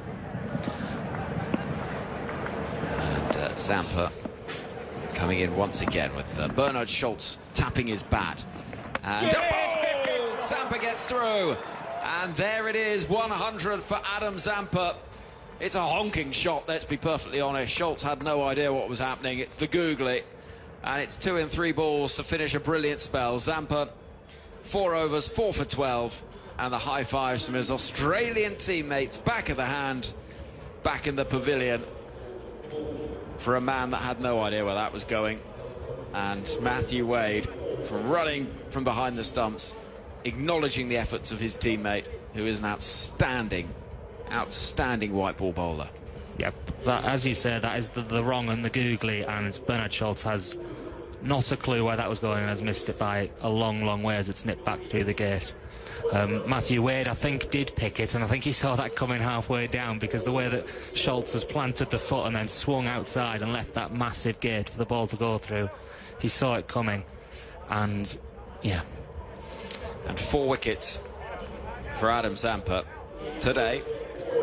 Takes him to 100 in T20 internationals. What a fine, fine bowler he is. So Namibia 43 for 8. Actually, they are in danger now of not passing the 45 they made in that game back in 2003. Yeah, we spoke beforehand about how they've improved and that sort of thing, didn't we? But yeah, this has been ugly. I'm not sure the TV graphics have caught up with the 100 wickets for Zampa, because I'm not sure they anticipate he would get 4 for it. I'm worrying I've given you duff information here, Henry, but it is true. You're absolutely right. Here comes Josh Hazlewood looking for his 3rd and Australia's 9th. Namibia 43 for 8. In comes Hazlewood, and this is punched off the back foot by Erasmus, who's 11 from 26. As the score 43 for 8 at the other end, and as we said, it's a rather bleak situation to go into as you're starting your contribution in the tournament for Jack Brassell, who at 19 years old. He's in the Durham Academy. Indeed. Yeah. He plays for the same club that Matthew Potts played for, Washington, in the North East. Yeah. Okay. 43 for 8. In comes the powerful figure of Josh Hazlewood. Rumbling in once more. Erasmus off the back foot will get a single into the offside. No, he's protecting the guy at the other end, which does rather indicate that there's not an awful lot of batting to come from Namibia. There's not been an awful lot thus far, but yeah, Brassell, he played well in the Under-19 World Cup earlier this year, and as a result has snuck into the Namibia squad. He's not played in the first couple of games, I don't think. No, he's not, has he? Nope. But yeah, gets his go today. Left arm quick, I believe. Sorry, right arm quick. In comes Hazlewood to Erasmus. He's giving himself some room, and will take the single on this occasion, possibly because he thinks there's 2. Yes, yes, yes is a cry. Oh, could be trouble here. Danger end. No, not quite. Brassell's quick. And Namibia moved to 45 for 8. We've had everything but a run out, haven't we, Henry, I think? Well, we have. This innings. And it has been a pretty abject display. And one doesn't want to be too brutal, but I just think that Namibia have looked utterly outclassed. Australia have been so good today. Here comes Hazelwood. Interval to Erasmus, who's looking to try and play the ramp over Matthew Wade. Can't do so. Hazelwood with a little glare and a look. I wonder what England are thinking watching this, because we're obviously all... We've come over here following England effectively, haven't we, Henry? And we're at all of their games, and they need a big run rate swing in this late stage of the group stage with Namibia to play on Saturday. And do they think that this is shown what can be done against Namibia, or is this Namibia's one bad performance and they'll be doing everything to put it right at the weekend? Well, indeed, but as Australia do, they go out and they professionally win games of cricket. Yeah. They see Hazelwood, and it's slapped away into the offside. Where's it gone? For 6? Oh, it might be. It might have landed clean on the rope at deep extra cover. And it's Matthew Hayden on the television coverage who's running round to lean over the boundary edge to pick it up. And with that, the 50 comes up, or possibly 50. I think it's 6. But either way, they've passed that 45. Yeah, I think that looked like 6 from here, didn't it? We're a long way away from where that's landed, but... They check. Oh, just in front, so no. OK, so it's going to be 4. 49 for 8. Yeah, and possibly the best shot we've seen. We saw that big 6 on the slug sweep. That was a bad ball. There wasn't a lot wrong with that delivery from Josh Hazelwood, but Erasmus has managed to heave it over the top of extra cover, really. He's a bit surprised it's not gone for 6, looking at the look on his face. I think he thought it was 6 as well. There's a little bit of a sense of, oh, I hit that really well. In comes Hazelwood once more to finish this, the 14th over. Gently pushed into the onside. That's nicely timed. Out towards the deep it'll go, and Tim David is running for all he's worth to haul the ball in. No is the cry, and it's a no that'll mean that young Brassel will be on strike for the start of the 15th over, with the score at 51 for 8. So the 50 does come up for Namibia, and the crowd give a generous bit of applause. We went to a beautiful part of cricketing history this morning, Matt.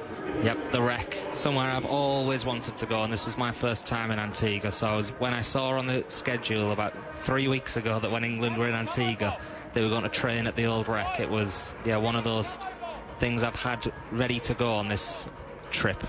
I've been desperate to go to, obviously, the venue where Viv Richards scored his 56 ball 100. Where Brian Lara, even more famously, made his 2 world record test scores. It's an incredible place that is sadly in a bit of a state of disrepair now, isn't it? Because they no longer play cricket there, but it's still, you can just hear the atmosphere. You walk in and you can just feel something, can't you? The way those stands, just so iconic. And they're also right in the middle of St John's as well, which is the other point. They are in the heart of town, but it has been used for football in the intervening years, but is now happily being used for cricket once again. It's Brassel, right-handed, waits for Ellis, full delivery, onto the toes. It's nicely clipped away. It wasn't a great ball, it has to be said. Down towards fine leg, and he'll get a single to get off strike. 52 for 8. But England were doing their media there very early this morning when we spoke to Joss Butler, in a media centre that, in name, it's probably that it's slightly extravagant, but it's more sort of tiered seats, and every journalist of a certain vintage said, oh, I remember Gareth batting. Yep. It was over this very media centre. That ball went flying. And actually, when me and our producer Chris nipped down the road, as England were finishing off their training, we were followed by a bouncing cricket ball that had been launched out of the ground, I think by Sam Curran. In comes Nathan Ellis. Erasmus is bowling outside the off stump. It's chased. It's a good full delivery that is right on that Yorker length. 52 for 8. And also, I snuck up on top of the sight screen, and while I was up there, there was, obviously it'd been there a while, there was a white cricket ball, all worn and battered, and it just found a little nest for itself in amongst, rather happily, a few old bottle tops. Made a good picture, didn't you? You're a good photographer, aren't you, Henry? One of your many, many talents. Oh, it was just, it all came together nicely. It's one of those, you think, yes, how good. In comes Ellis, and ooh, there goes Ellis, and he stopped, and with a little bit of a limp is turning back towards, I think, as he has a little look at his landing point. I don't know if that is the limp of a man who has twisted an ankle or has just got his run-up wrong, and sometimes when you turn round, you sort of, something doesn't feel quite right, so you're just kind of shaking it off, but possibly a bit of pain through that right ankle. Yeah, I was expecting to see him go over on his ankle slightly as it showed the slow-motion replay, but that hasn't happened. I'm not sure what exactly he's done there. In comes Ellis again. Third ball of the 15th over. It's a full toss, which is walloped into the leg side, but there is a fielder in the deep. Oh, well, that was poor. And the ball goes to the boundary, and Erasmus gets 4 runs, and Josh Hazlewood, who fell a bit like someone hurling a refrigerator into a skip. It was deeply inelegant, and he couldn't stop it. The ball sort of squirming on the surface, and it was a full toss, a rank delivery that Hazlewood won't be terribly grateful for.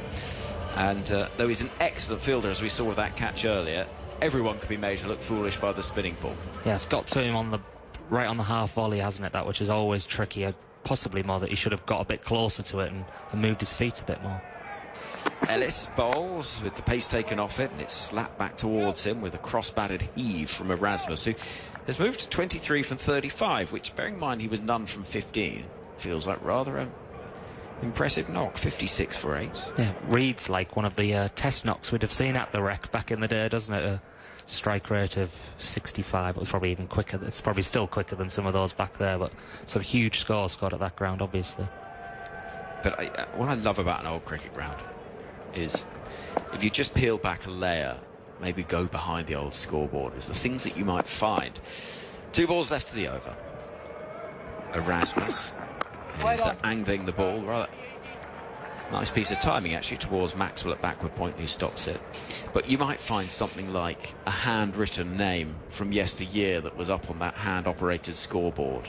You know, whether it is a Caddick or probably not Richards, that might be a bit much, but just a name of a figure from once upon a time. Well, the last test match played there was 2009, wasn't it? That game in England that should have been played here, but they had to abandon the game after 10 balls, I think it was, because of the outfield. And then they moved it to the Rec, and I think that went down to the 9th wicket on the last, to the 10th wicket, sorry, as a drawn on the last day, 9 wickets down. Ellis then to bowl the ball, which has been beautifully played over the keeper's head, and I think it's come off the edge of the bat, that possibly. If you could do that intentionally, you'd be being signed by every franchise team in the world. But Gerard Erasmus finishes rather profitable over with a boundary. 60 for 8 the score. Then the run rate's gone up to 4 and over, and Namibia are threatening here to odd for just a little bit of sheen to an otherwise disappointing day. And Matt Henry from the BBC Sport website, whose musings you can find on that website and app. Some more from you, and then Stephen Finn. Yeah, Erasmus is just shadow batting the stroke that he... I think he has played that, actually. I think he's just shadow batting a more conventional stroke afterwards. He's sort of deliberately played it off the edge, as if you were going to do keepy-ups with a tennis racket on the frame of a tennis racket, which, when I played a little bit of tennis badly in my youth, you used to always say how many could get up off the frame rather than using the strings. He's played a similar shot over the top of Matthew Wade's head there.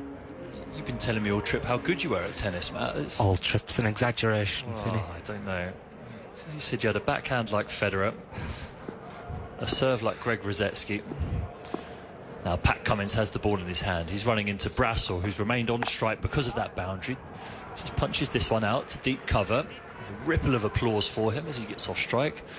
Namibia take the single. The score's 61 for 8. It's somewhat more rosy than when I was last sat here. And we had the double bowling chains of you and Henry coming out here, but 61, they've been in the face of good bowling, really. Australia's bowling far too strong at the moment for Namibia. The pace, which might entice England, and we were musing about England's make-up in the team for their next game, and especially the game against Namibia, their last one, which could be so important. Pat Cummins over the wicket to Erasmus this time. His slower ball is just jabbed back into the surface off the back foot. Dot ball, 61 for 8. Yeah, my point on that, wasn't it, Finny, that I think in the situation England are in, I don't think they should be thinking too much about Chris Jordan's batting at number 8, and they need someone who they think is a really attacking bowler, because if England are going to overturn this net run rate, they're going to need a lot of wickets, because they're going to have to keep the scores down, and then they're playing against Oman, and if you're getting down to Chris Jordan's batting at number 8, you're probably not going to have enough runs on the board anyway, because you're going to have lost too many wickets. They need top order runs and wickets effectively to be able to do this. Yeah, and I question whether maybe it would be Reece Topley for Mark Wood. Pat Cummins sets off over the wicket. Erasmus gets his left foot outside the line of leg stump. He cuts it up over an extra cover fielder who's there. The ball just dribbles towards the deep cover fielder. Collected, there's 2 runs. Ungainly but profitable, 63 for 8. Yeah, so my point was, how do you get Reece Topley a really effective strike baller with the new ball? How do you get him into the team? And the debate has seemed to be throughout the tournament so far that it was Mark Wood or Reece Topley. But now I think in the situation England find themselves in, if it was me, underqualified for making such selection decisions, of course, but I'd wonder whether Topley should come in for Jordan. Cummins to Erasmus. This one's pulled. That's hard, that's high, that's 6. Beautiful shot by Erasmus. Sat in the wicket just momentarily, hacked away over the deep mid-wicket fielder, who could only just stand there and watch it sail miles back towards the grass bank there here in Antigua, into the wind. Big 6, 69 for 8. Yeah, it's a big hit, isn't it? As you say, into the wind. It's gone over the edge of the boundary, over the grassy area we have before the stand, and then, or I say stand, it's more a tiered grassy bank, isn't it, more than anything, and up onto that. That's gone a long way. Yeah, 90 metres that's gone. It's been dropped in the crowd, a chap jumping forwards down the stony face. He might have a couple of cuts and bruises in the morning. Now, what's Cummins' response? Another bouncer. It's pulled again along the floor this time, though, collected by David Warner at deep backward square leg. There's only a single. 70 for 8. 1 delivery to go in the 16th over. Pat Cummins, he wouldn't have been hit for too many 6s as dismissively as that before in his career. No, and a good shot to follow it up as well. That you mentioned that catching practice, and I thought I was going to have to do some today when we were at England training. Henry mentioned the ball running down the street, and there was a period where I thought Johnny Bairstow and Joss Butler were aiming for the press box after what's been written about them in the last few days. I think 5 balls landed on the roof of the press box, and 2 actually made it into the outdoor press box there at the top of the stand. And yeah, a few journalists were pretty on edge filing their copy at that point.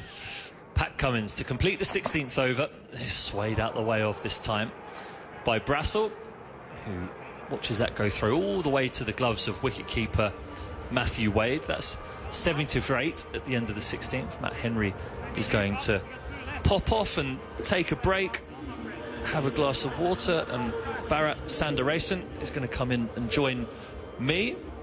Things are looking somewhat more rosy for Namibia now, aren't they? Erasmus took, 16 balls to get off the mark, 2 balls away from it being a world record duck in T20 cricket, and he now has 36 from 41, more than half of Namibia's runs, who have 70 for 8. History will go back to that moment, Stephen Finn. You remember the review they took of him, and you said Mitchell Marsh has finally got something wrong. I told you that's when the game turned. Now, at least it's good to see Namibia and Erasmus in particular put on some sort of fight. Yeah.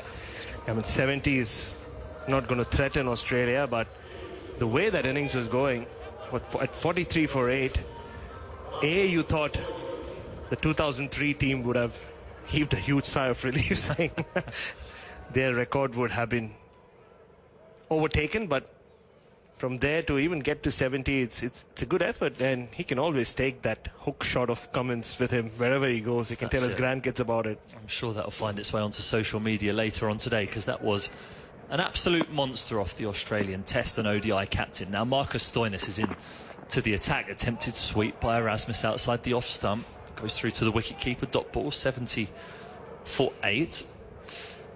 How do you think Australia are looking towards this game against Scotland? There's been a lot of talk about whether a slow-paced win might suit them to make sure that England don't go through to the knockout phase. I don't subscribe to that school of thought. I think Australia will just look to win the game, and other permutations will sort themselves out. But it has been a hot topic of discussion.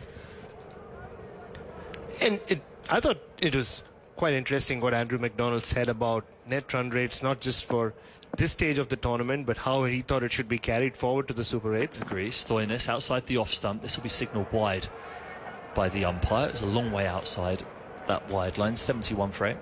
Yeah, because even if you go back to that 2003 50-over World Cup or the 2007 50-over World Cup, when you had the Super 6s and the Super 8s, you carried forward points, even 99. And what you did in the first round had some relevance. Yeah, I think that's an important thing of tournament cricket as well, isn't it? You want to be rewarded for playing well throughout a whole World Cup. Marcus Stoinis runs away from us here in the media centre to Erasmus. This one's wide and full outside the off stump. Too wide though, signal wide by the umpire. It's like Stoinis is just maybe trying some death plans. It doesn't feel... that's exactly what I thought. This is death bowling practice. Yeah, really. it just doesn't feel necessary within the game situation, clearly at 72 for 8. But Australia maybe with half an eye on tougher challenges to come, just testing out their death options here in the 17th over. Marcus Stoinis has the ball in his left hand and tosses it up. Grabs it in his right and runs towards the batter. Erasmus, this one's high. Fielders will converge towards the ball. It's Glenn Maxwell there who pouches the catch safely. That's an excellent catch running forward from deep mid-wicket. That ball went mighty high. I don't know whether it was close to the spider cam as well. That's been in a bit of hot water throughout this tournament, but it didn't collide with anything except the big hands of Glenn Maxwell. Australia have their 9th wicket now. Erasmus has to go. Ended up being a decent innings by the Namibia captain. But he has to go for 36. And Namibia now, with 1 wicket left, have 72 runs on the board. Yeah, got into such an ugly position towards the end. Erasmus, his back foot was collapsing, and all he was ever going to do was hit the ball straight up. And I think Glenn Maxwell maybe expected the ball to go closer to him. He had to really make up ground towards the end as gravity took over and the ball came down. Well, it was a good catch nevertheless. But as we see the last batter, Shikongo, walk out to bat, Steve Finn, just on the net run rate situation, say if you were carrying, if not points, at least the net run rate in some form or the other into the next round, then there's no talk of Australia even putting themselves in a position where they go slow or go fast. Right? It's a great headline. Yeah, and I think cricketers actually, we're all superstitious beings. I've yet to meet a cricketer who's not. And if you mess with the game in that regard, with trying to bat slowly or trying to drag a game out with the ball and not take the wickets, Mother Cricket comes back to get you. And all cricketers, I think, believe in that. So that's my reasoning for why Australia won't do it. But Marcus Stoinis now to Shikongo, and this one's just dabbed up towards a short mid-wicket fielder who's Maxwell. Has an underarm shy at the stumps completely unnecessarily. It's a dot ball, 72 for 9. But having said that, just having covered cricket for as long as I have, you just know what's going to happen on the day, right? Even if Australia don't try, Scotland might have a great day. It looked like Australia are not playing at their best, but that's because Scotland are playing out of their skins. Yep. And then the whole conspiracy will start. This is how these things we play love out. conspiracy Oh, theories. yes, of course we do. Get down a rabbit hole there. Marcus Stoinis over the wicket to Shikongo, full straight, defended towards extra cover. The captain Mitchell Marsh collects. It's another dot ball, 72 for 9. Because at the end of the day, cricket's all about the media, right? I mean, it's about us. It's about giving us headlines. Whatever you guys do on the field, it's, yeah, you play your part. But we're the real superstars, that's what you're saying? Yeah, pretty much, yeah. Fine. Fine. It could do with 2 million quid from an IPL gig. That would be handy. Marcus Stoinis, again, running away from us. Shikongo waits bouncer, ducked under this time. Well played.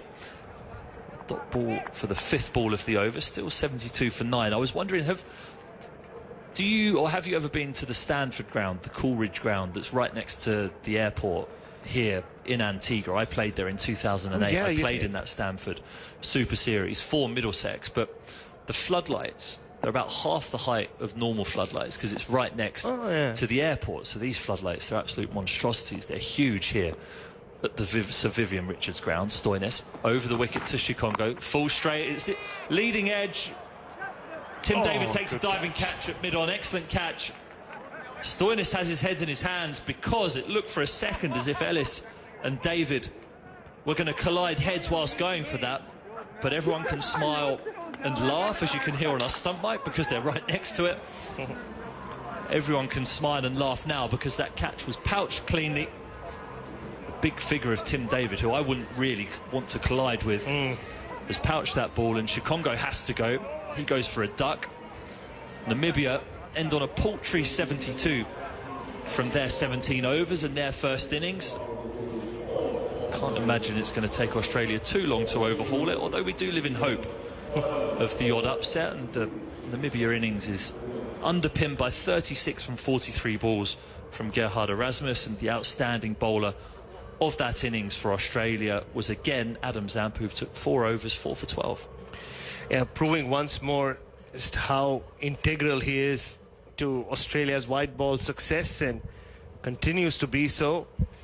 And if you're just tuning in and you've just heard that Namibia have been bowled out for 72, you'd think, just another difficult pitch in the Caribbean, in North America for this World Cup. But I think we both agree that the pitches played very little role in this collapse from Namibia. To the extent 72 looks pretty okay compared to where they were for long periods. The innings went nowhere. The captain was stuck on 0 for a long time. But I guess it's just a question of an associate team who had all the right intentions, but when it came down to action against a big team like Australia, they just froze. And clearly at this moment, it looks like they've been completely overwhelmed. Yes, it's been an excellent first half of the game for Australia. So thanks, Bharat. I'm going to hand back to my colleague Henry Moran now, who's going to pop in alongside me and guide you through what's to come here before we anticipate the reply of Australia. Thank you very much, Finney. It's a reply I think we can pretty safely say is going to be straightforward enough for this Australian side, who have been supreme really in this tournament. They had a little bit of a wobble in the batting stakes against Oman before Marcus Stoinis found some rhythm, and then from there they've not really looked back. Comfortable victory against England. That's what's put England in such jeopardy, as well as that rained off game against Scotland. And tonight against Namibia, it has been an outstanding display with the ball. Yeah, Namibia haven't been great, let's be perfectly honest, but Adam Zampa 4 for 12, 2 wickets apiece for the excellent Hazelwood and Stoinis. And here's Josh Hazelwood. 2 for 18. How do you assess that performance? Slightly different wicket, obviously, from Barbados.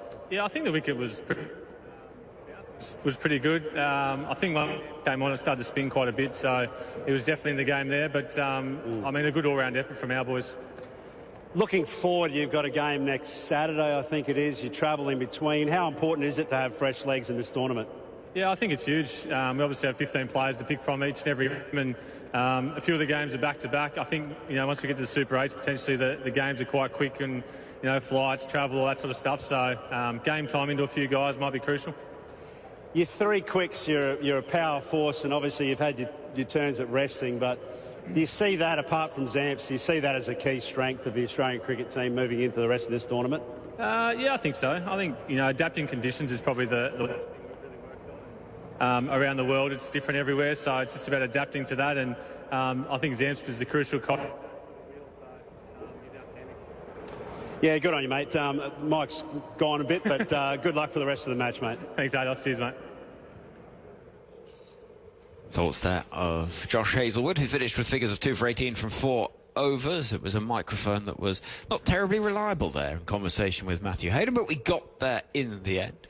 And so Australia will need 73 from 20 overs. It has looked a more comfortable surface, I think that's fair to say, compared to some of what we've seen so far in this tournament, particularly in Barbados.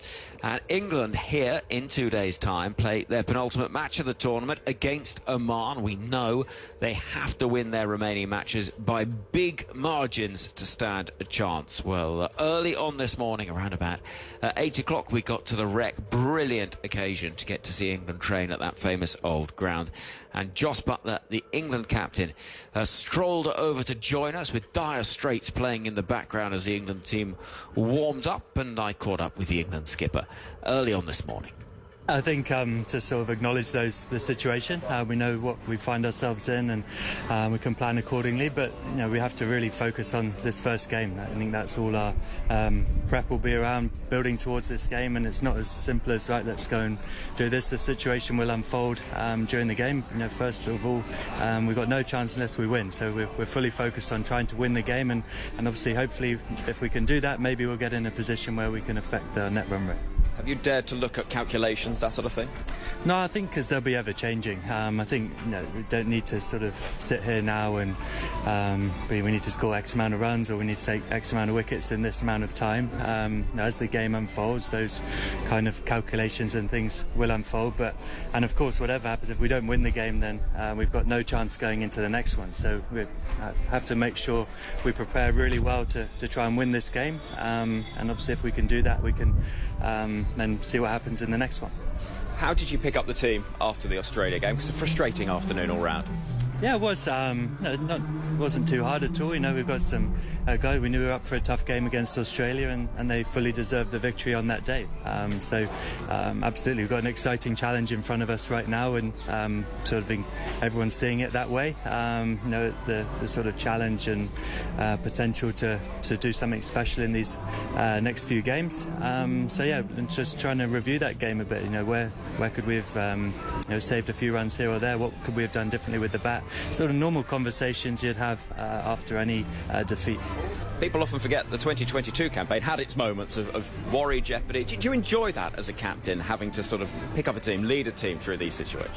Yeah, well, not always enjoy it. I obviously think things have been plain sailing, but it's never like that, and especially in T20 cricket, it's quite a volatile format. So, it's trying to remain level, trying to remain, not get too high with the highs and not get too low. Like you said, in 2022, we had our challenges, and you have those, and that's part of the excitement of the job, actually. At times it feels tough, and you have those sort of difficult moments or a couple of hours awake at night, but that's part of the enjoyment of it, and that's it's quite addictive as well, that you want to try and find solutions, find ways to get the best out of your players, get the best out of yourself, and find ways to get to where you want to be.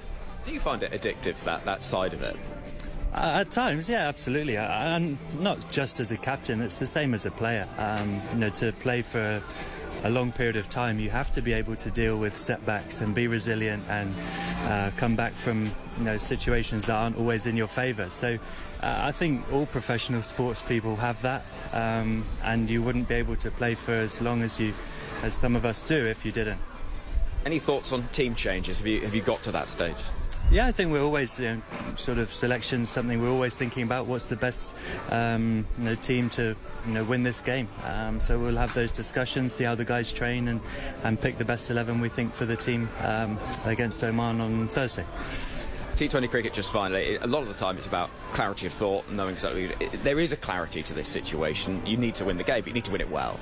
Yeah, absolutely, and that's very obvious what we need to do, and like I say, all our focus today and tomorrow at training is to make sure we're in the best position to do that on Thursday.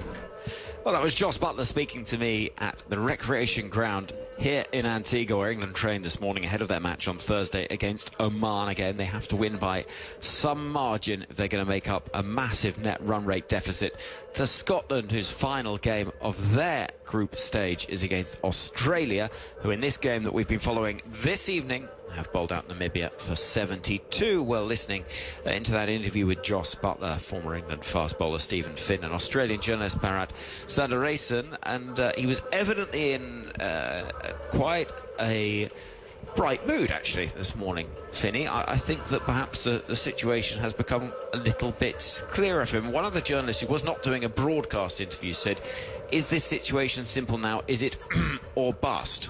And there is a sort of degree of, we won't use that language, but there is a degree of simplicity to England's situation. Yeah, absolutely. They have to play well, first and foremost. I think if you do get ahead of yourself in those situations, it can be quite dangerous when you start thinking about the permutations that you need to win by, taking your eyes off the ball and not getting yourself into a position to win the game. I think Scotland the other day against Oman actually described it. Brandon McMullen actually in his post-match interview said that we got ourselves into a position to win, and then we had a chat at the drinks break at the halfway stage of the innings, and we said, let's go for it now and let's really put the hammer down and try and increase this net run rate. And I think that that's what England are going to have to do. They do the basics first, and then if they get an opportunity to go for the kill, then they do it.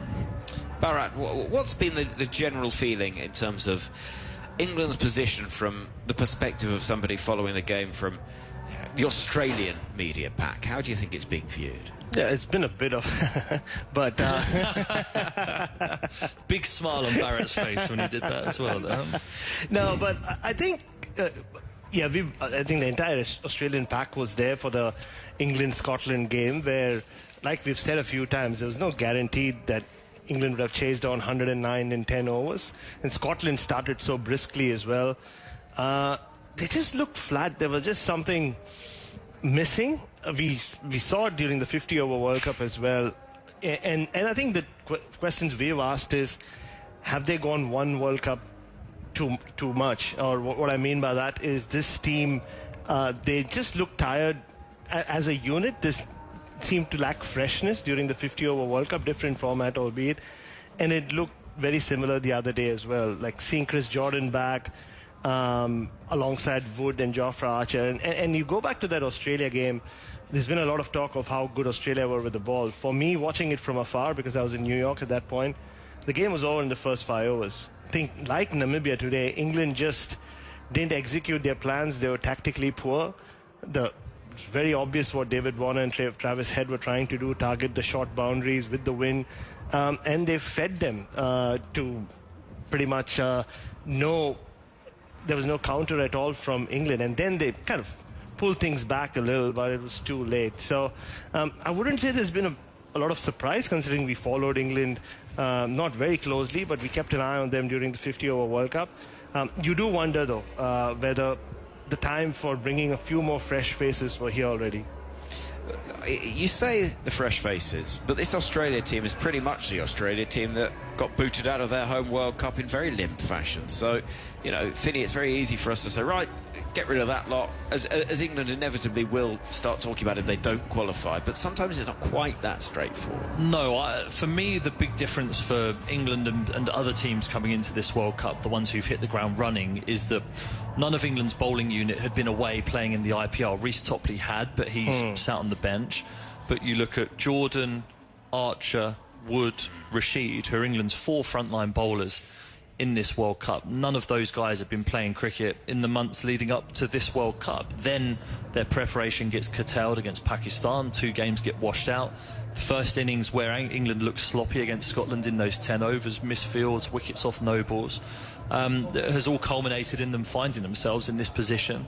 And I think they came up against a team in Australia in that previous game who'd been playing a lot of cricket, not together but individually in the IPL, and they've all converged at the right time in good form. So yeah, a number of different factors to go into England's poor performances so far. You'd agree with that, Bharat? Yes and no. I mean, Australia have also had the likes of Josh Hazlewood and Zampa miss out on the IPL, but you're right. I think Australia just looked like they were on. They were switched on from the beginning. They've come here. I think they spent the first few days coming together, and maybe it's the lack of time together almost, Finny, where they only saw each other for the first time in a long time, 2 days out from their first game against Oman. And they did the catamaran ride, which they've spoken about a lot, just taking time away from cricket, coming back together, and it's shown. And I think this is that also the acceptance that for a lot of these players, this could well be their last white ball World Cup. So there's that extra added layer of hunger as well. Look at David Warner, who's just walking out to bat. It will be his final goodbye in Australian colours. So to go off with that treble, the triple crown, it just adds that extra hunger, I feel. So Australia will need 73 runs to win. I'm going to hand over to you, Stephen Finn and Bharat, to take us through the opening stages. But I'll leave you with this. Joe the Crow from Canberra, Australia. Enjoy the coverage through the ABC app. Please keep it up. Just a few points about today's game. Firstly, disappointed Australia won the toss, decided to bowl. I had my morning and afternoon all planned to listen to the game. And 2, can you please, at times, say the score in Australian, i.e. 6 for 35, not the Pommy way of 35 for 6. At least a bit of practice for commentators ahead of the next Ashes series. Well, we could do, Joe, and all the very best to you as well. But we're on the ICC world feed as well, and you're the only country in the world that decides to do it that way round. So in terms of the greater population, I'm afraid we're going to have to stick. But either way, actually, I'll do it your way round for now. It's 0 for 0. Stephen Finn. Thanks very much, Henry. But yeah, we have to uphold some English traditions here. The two men that caused the carnage the other day in Barbados against England are facing up to the left arm seam of Ruben Trumpelmann. David Warner is on strike first delivery, and Trumpelmann is running away from us, and there's a little bit of shape, and Warner dabs this into the offside. There's a chance for a run out. Oh, he would have been out. Travis Head running to the non-striker, or to the striker's end, had given up on that one. The point fielder coming in did the full-length dive, and Australia could have been none for one or one for none. I mean, this is what David Warner has done throughout his career, tip and run very early on. But he's still getting used to Travis Head. He's not the quickest runner between the wickets, and he's not the quickest to react to calls. And you could see Travis was on his haunches to an extent. He really had to rush, and he gave up towards the end, and he just... like, okay, if this hits the stumps, then I'm gone. My fate is sealed. He's still there, and he's on strike now. Trumpelmann angles this one in towards the leg stump. Head clips out towards the deep backward square leg fielder where Shikongo fields. It's another single. 2 for none from the first 2 deliveries. But yeah, it's a heart-in-mouth moment for Travis Head. I think he was worried about pulling a hamstring or something if he put the afterburners on there. But a good 2 or 3 yards short of his ground had that direct hit the stumps. But it didn't. Namibia hands on head. Ruben Trumpelmann, it's bouncy long locks, looks like they've been recently permed, bouncing away from us here. This is short outside the off stump, hammered by Warner for 4. It's a commanding shot, that dismissive, hard through extra cover. 4 for Warner, 6 for none. Yeah, we've seen him do this for the last 15 plus years. David Warner just needs a little bit of width. He's always shaping to hit the ball through that cover, extra cover region. It's a bit wider than he expected it to be, but his hands were always reaching out. And he always times the ball really well, but also places it beautifully early on. Trumpelmann in again, over the wicket to Warner. Better length this time. Big swing and a miss by Warner. Tries to hack that one out towards deep mid-wicket, then practices a straight drive. But neither of them connected with anything but fresh air. 6 for none. And maybe Australia are concerned about their own net run rate. Well, the looks of it, it doesn't matter to them. Yeah, it's more David Warner maybe just thinking, let's get this over and done with, and maybe we'll all be in bed by midnight and get a good night's sleep. 20 past 10 here in Antigua at the moment, and David Warner, open stance, is waiting for Trumpelmann, and this one's chipped down the ground. Not timed by David Warner, just a single. David Visa collects at mid-on, 7 for none. He spoke about Trumpelmann's bouncy main. I remember when we saw him for the first time, or he jumped onto the stage 2 years ago in the T20 World Cup. He looked like Ivan Drago. Looked a lot like Dolph Lundgren back then. Now he looks like a 1980s wrestler.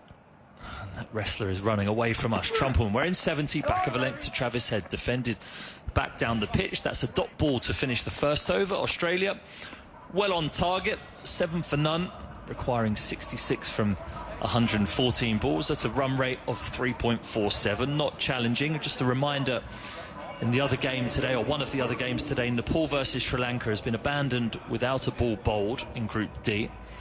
Both teams taking 1 point from that. The other end to us now, the Sir Andy Roberts end. David Visa wearing number 96. Played a lot of cricket, domestic cricket in England, now plying his trade in T20 franchise leagues around the world. The most experienced Namibia player in terms of his experiences playing inside those tournaments. He's going to have the new ball and has the opportunity to try and make an inroad into this powerful Australian batting lineup. Travis Head is at the non-striker's end. David Warner scratching around in the crease, readjusting his gloves as he always does, blowing on the palms. Puts his back toe on middle, taps his bat on the ground and faces up to David Visa. There's a slip in place. This one's outside the off stump, hammered by Warner for 4. Another attractive shot by Warner, who tucks his bat under his arm, punches the glove of Travis Head, and then makes his way back to face up again. 11 for none. Yeah, this time it was more through the cover region. David Warner, it was much closer to him. Didn't have to stretch out too much like he had to against Trumpelmann. And picks up yet another boundary. Two men with long hair opening the bowling. I'm all for it. It's lovely, isn't it? Flowing in the wind, David Visa. This one's full outside the off stump, hammered again by Warner. That's 4 more conventional this time. Pierces the gap between mid-off and extra cover. Australia move on to 15 for none. Warner has 14 of them. I always said David Warner probably has the greatest hands in cricket. He does move his feet quite a bit, but he's got such beautiful hands, and the way he can manipulate the field with those hands. 2 very similar deliveries, this time slightly fuller, but he hits it to another part of the offside field. I'm actually a bit offended, Bharat. Did you never see me bat? David Wiese running towards us. Back of a length, pulled 6. That's huge by Warner. Over deep backwards square leg. The steam machines go off in the vicinity. The dancers come onto the plinth. And this is turning into a party for Australia. 21 for none. Warner now has 20. Yeah, and Warner wants to join that party, it looks like. He's not going to wait for us to get to midnight. Tonight, those hands coming into play, I should have said the best hands amongst current cricketers, Stephen. Yes. Yeah. And better? Australian, yeah, you can ask Shane Watson what my hands were like when he was watching me cart him into the sight screen. Just one ball, but it was a good shot at the Gabba in 2010. That's all that matters. It lives long in my memory, much like the Gerhard Erasmus 6 will live long in his memory. Yes. Gerhard Erasmus is a much better batter than me, but there's always one shot in your career that you remember, and that 6 off Watson over his head was mine. Do you have one? Nothing memorable with the bat in hand, unfortunately. It was, with the ball, a few. Okay. You can talk me through your best delivery. The bowler's just talking to his captain, Gerhard Erasmus, at mid-on. They contemplate changing the field. The slips come out. The offside is now bolstered with 4 men in front of square on the offside, and Wiese is in again, and this one's gone high by Warner, trying to hit it down the ground. The fielder settles underneath it, caught. Warner's going to have to go. He trudges off. A little interaction with Wiese, whose shoulders are somewhat slumped there as he celebrates with his teammates. But David Warner, in his attempt to... Or Warner, not Warner. It sounds like a German composer if I've called him David Warner. But he has to go. 21 for 1 now. Australia lose their first wicket. Warner goes for 20. Yeah, well, he was composing quite a tune for Australia. Very good. At the start of this innings, but he's given them the start that they wanted, and you'd expect Mitchell Marsh walking out to bat to continue in that same vein.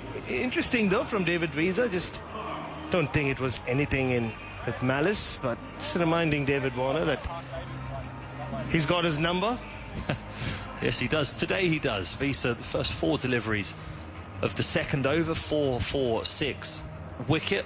Warner trying to hit that ball for 6. Back over Wiese's head, but not able to. So that brings to the crease Mitchell Marsh, who has been very un-Australian as a captain. He's been laughing and joking in the press conferences. He's been charming in pre-match interviews.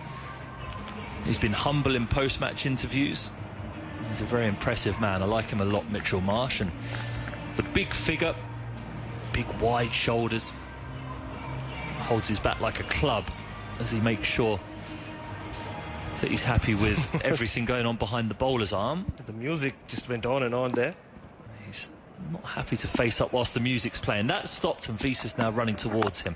Defended back down to Wiese, who collects it himself. Mitchell Marsh, dot ball, first ball of the over. 21 for 1. 52 needed for Australia off 109 balls at a nominal rate of 2.86. Yeah, very popular cricketer, Mitchell Marsh. I think the popularity cuts across even into opposition camps. Had a fun chat with him when I met him in Barbados. He now taps his bat and waits for Wiese. This one's fired miles down the leg side. Zane Green, the wicketkeeper, diving full length, managed to collect that. It's just 1 wide though, 22 for 1. And speaking of leadership, he walked up to me and just said, "Hello, how are you? How have you been?" And I said, "Everything's fine except the humidity in Barbados. It's just like affecting my hair." And he looked and said, "No, it still looks brilliant." And then I said, "I wanted to hear that." And he said, "Now that's leadership for you." He's getting to know his journalists as well. He waits again, defends this one back down the pitch solidly. David Wiese collects left-handed and tosses it in the air in frustration, I think, at those first 3 balls that got hit for boundaries. To Zane Green, that's the end of the second over, 22 for 1. But I think that's something in modern cricket now, isn't it? I think gone are the days of brash, in-your-face leadership. You see very few leaders like that, I think, and it's more about the empathetic side of leadership. And because he's someone who's had ups and downs in his career, it seems as though he's been brilliant at that. And you just look across this Australian side, and Pat Cummins, who captains the Test and one-day teams, and I'm sure there are people listening to us right now on the ABC who don't agree with it. They want to go back to that era where Australian captains, like the ones that you played against, Snarling. Steve, snarly and grumpy and in your face. But it's changed. I think it's a sign of changing times in Australia as a country, for the way it's evolving, developing. Right, Shikongo into the attack for the first time in this World Cup. Bowls a big away swinging right arm seamer to Travis Head, who can only defend this one back up the pitch towards mid-off. There's a dot ball. Big shape there, actually, wasn't there? Proper shape. It started leg stump and ended up just outside Travis Head's off stump, where he made contact. But yeah, Pat Cummins often gets criticised for being worldly, Yep. for having opinions on issues that go well beyond the cricket field. Yep. He's using his influence for good. Pat Cummins, he's a good bowler as well now. Shikongo comes round the wicket, changes the angle. This one's guided beautifully by Travis Head, past short third for 4. Using the pace there. Wasn't much width on offer, but Travis Head timing that ball perfectly, races away for 4, 26 for 1, 47 needed now for Australia. Yeah, as a fellow South Australian, I can say this is just part of our summer viewing. Travis Head creating width where there is no width, just guiding balls through backward point and through third for 4. So I am going to challenge you to describe to me in commentators' terms the best delivery you ever bowled, Bharat, in just a second after this ball. Shikongo, orange soles on his feet, and this one's chipped back down the pitch by Travis Head. It's not chipped, it's gone for 6. The fielder at mid-off signals that. It's just nonchalantly stood, swung through the line of it, connects beautifully again. 6 for Travis Head. He moves on to 11. Australia 32 for 1, 41 needed now. Well, this is radio, so I can't describe my bowling action to you in words, but I will show you a clip. It's quite something, like run in, the hair flaying everywhere, Yep. bowl off the wrong foot, left Seam arm, bowler? seam bowler, left arm seam bowler. There's a market for you in T10 or T20 cricket, I think. Left arm off the wrong foot. Now Shikongo has been greeted with the middle of Travis Head's bat twice, and it's found again. That's 4 through mid-wicket now, off the back foot. There's no answer to the power of Travis Head here. He's flying. Australia 36 for 1, 37 needed. Yeah, you feel for poor Shikongo. He's under pressure. He's bowled 3 different lengths. All 3 have disappeared. Change of angle round the wicket. That ball just sat up for Travis Head, and he's smashed it front of mid-wicket for 4. Yeah, it's funny you say that. I remember years ago, our Ashwin, Ravichandran Ashwin, saw a clip of me bowling, and he walked up to me and he seriously, like he always is serious, Ashwin, he said, you do have a market, because these days it's more about what happens at the bowlers end, not what happens at the batters end. That is true. Spoken like a true bowler. Shikongo over the wicket this time, cut by Travis Head, misfield at point. Wrings his hands with pain as that one bursts through. The batter's come through for a single with that misfield. Australia move on to 37 for 1, now 36 required.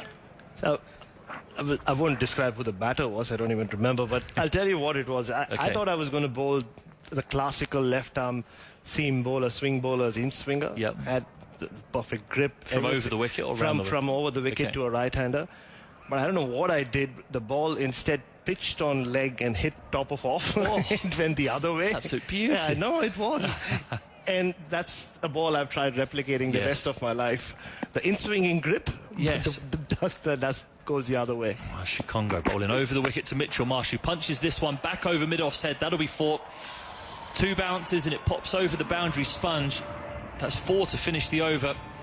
It's 19 from Shikongo's first. At the end of the 3rd over now, Australia 41 for 1, only needing 32 to win this game. Yeah, slow start against Oman. Pretty comprehensive victory against England, but this ruthless performance that they've put on today, Australia against Namibia, this is what will set alarm bells going across the other groups and teams that are potentially set to face them in the Super 8s. Yeah, they're a team that they got into their work slowly in the 50 over World Cup, isn't it? I think it's fair to say. Almost on a precipice at one stage, weren't they? And just playing each game to try and stay in the tournament. And with that, they found their rhythm and they found their stride. But after a slowish start against Oman, which you can be forgiven with some of the journeys that the guys had to make over to the Caribbean, going from India in the IPL to Australia then to the West Indies, to Barbados. About 60 hours, wasn't it? Mitchell Starc spent on the plane. No wonder he got cramp in his first game. Now, the captain, Gerhard Erasmus, has brought himself into the attack to try and stem this flow of runs. The left-handed Travis Head is on strike. This one's back of a length and just punched off the back foot by Travis Head to mid-on for a dot ball, no run. Yeah, facing spin in the power play for Travis Head has been an issue in the past, but that's something he really worked on during the IPL, and I think towards the end mastered it. Erasmus around the wicket, darted in, pulled by Travis Head. That's 6. Screams in the crowd of people scared that it's going to hit them on the head, because that was a big one. Up towards the DJ that was asked to keep quiet recently. And as you said, Bharat, he's been working on playing spin. 47 for 1, only 26 needed now. And look, this wasn't as short as you would think it was, and this is the big change in his batting. He's not reaching out at deliveries. The Travis Head we all grew up watching, he would play everything in front of his body and would always be reaching out, but now he's ready for the ball to come at him. He stays back in his crease and gets himself into positions like that to hit the relatively short ball over mid-wicket. Erasmus in to reply. This one's off the back foot again, cramping for room, just defended back up towards Erasmus, who collects it and immediately marches to the back of his mark and is already approaching Travis Head again. A 25-yarder this time by Erasmus, punched up towards mid-off. It's a dot ball. 47 for 1 still. 2 deliveries to go in the 4th over. The wind's pumping across the ground, east to west. Open sides on this ground. This one short and attempted cut by Travis Head. Doesn't connect with it through to the wicket-keeper green. Dot ball. 1 delivery to go in the 4th over. He's quick through these overs, Erasmus. Barely time to draw breath. That one did bounce a touch on Travis Head, but no harm done for the Australian batter. 47 for 1. Travis Head pushes this one towards extra cover. Collects it safely. It's a dot ball to finish the 4th over. 47 for 1 Australia, 26 required. The rate needed now is 1.63, and I think even me and you could knock that one off out there, Barrett. Yeah, I think so, yeah. I mean, number 10 and 11. You can bat 10. I'm 10, am I? Okay, that's very generous of you. Very generous. If there's anyone bowling more than 81 miles an hour, I'm happy to do 11. Oh, fair enough. All right, cool. I'll take them on. You look like a brave man. Yeah, that I am. You'd have to have the full suit on, though. That's what I always used to do. Wrap myself up. Used to get sledged by all the Australians stood at slip for wearing too many protective guards on my chest. It's like I value my ribs. You turn around and Shane Watson and Brad Haddon are laughing at me for all my protective equipment. I value my ribs, boys. Now Ruben Trumpelman comes back into the attack. Slow ball outside the off stump to Mitchell Marsh. Cuts towards point, who collects safely. Dot ball, 47 for 1 from 4.1. Mitchell Marsh. Mitchell Marsh has... he won't one significant innings before he gets into the Super 8s, you would think. I thought his knock against England was crucial after Head and Warner had given Australia that big start. Trumpelman around the wicket to Mitchell Marsh. His attempted help on its way around the corner. Hits the pad of Marsh. The batter's run through for a single. 48 for 1. What a story he is, though. Finney looked like his career was, stuttering along 2-3 years ago. Some quite emotional interviews in that time as well. Oh, very much so. Yeah, I remember asking him at the Oval in 2019 during the Ashes a question and answer which I've heard many times since, where I said, why do you divide opinions in Australia? And that's when he said, most of Australia hates me. And that clip's been played out many times since. Well, it's a fantastic question. He's such an open man as well, isn't he, as we discussed, that open enough to give that answer. Now Travis Head's waiting. This is an uppercut. It goes up over short third. I don't think he's got all of it, but it is skipping away towards the boundary and gets 4. Not convincing by Travis Head, but with all those fielders on the offside up inside the circle, all it has to do is kick on a ground that had a bit of rain on it earlier. Greasy surface, taking it for 4. 52 for 1 now. Australia past 50. Travis Head moves on to 26, and now they only need 21 runs to win this game. They're peeling it in quickly. And just as some AC-DC plays out around Sir Vivian Richards Stadium, very apt as well. So when you're in your rock band, you didn't tie your hair back. It was just flowing. Yeah. Trumpelmann over the wicket to head again. This is full of a length. It's chipped up towards mid-on 4. Just over the head of David Wiese, who can only turn on his heels and trudge back towards the boundary to pick it up out of the boundary sponge. 56 for 1 now, with only 2 deliveries left to go in the 5th over. Australia needs 17. Yeah, a bit too easy now. You can see the Namibian fielders, the shoulders already were slumped and throwing their heads back. They are waiting for this to end, to come to an end as quickly as it can. But yeah, I was at the back playing the drums. I used to be the vocalist when I started. Then I had hair right till my waist back in those days. Are you going to grow it out again? I'm trying to. To see how long it goes. I don't have the patience to do that. I've tried to grow my hair into curtains recently. I've tried to have the patience with it, but it sort of frizzes up and I get frustrated with how silly I look. So I admire your patience. Ruben Trumpelmann just has to abort his run-up momentarily because the umpire's arm was outstretched, stopping him approaching the pitch, but now he is. He's over the wicket. Travis Head waits and thrashes this one through extra cover. 4 more. Dismissive from Head. 13 required. Australia have 60. Head has 34. Yeah, it looks like they're having a centre wicket net now, doesn't it, Steve? It's just wherever the ball bowls, Travis Head seems to be in the right position to just smash it to wherever he pleases. Just too easy, and you really do feel for Namibia. This is domination of another level. Yeah, and they've given a good account of themselves so far in this tournament, so it's disappointing for them today. Now Trumpelmann's in, down the leg side, swing and a miss from Travis Head. Dribbles through to the keeper. That was a slower ball. At the end of the 5th over, Australia have 60 for 1. They need 13 runs from 90 balls at a rate of 0.87. And with some thoughts from you, Bharat, I'm going to pass over to Henry Moran to take us to the conclusion of this game. Yeah, and that conclusion can't be too far now. We could well be entering potentially the last over of this game, the rate at which Travis Head's been going. Hello, Bharat. I was wondering if I was going to get back on. No. I mean, there's been the most extraordinary grinding, whirring noise at the back of the commentary box over the last 25 minutes or so.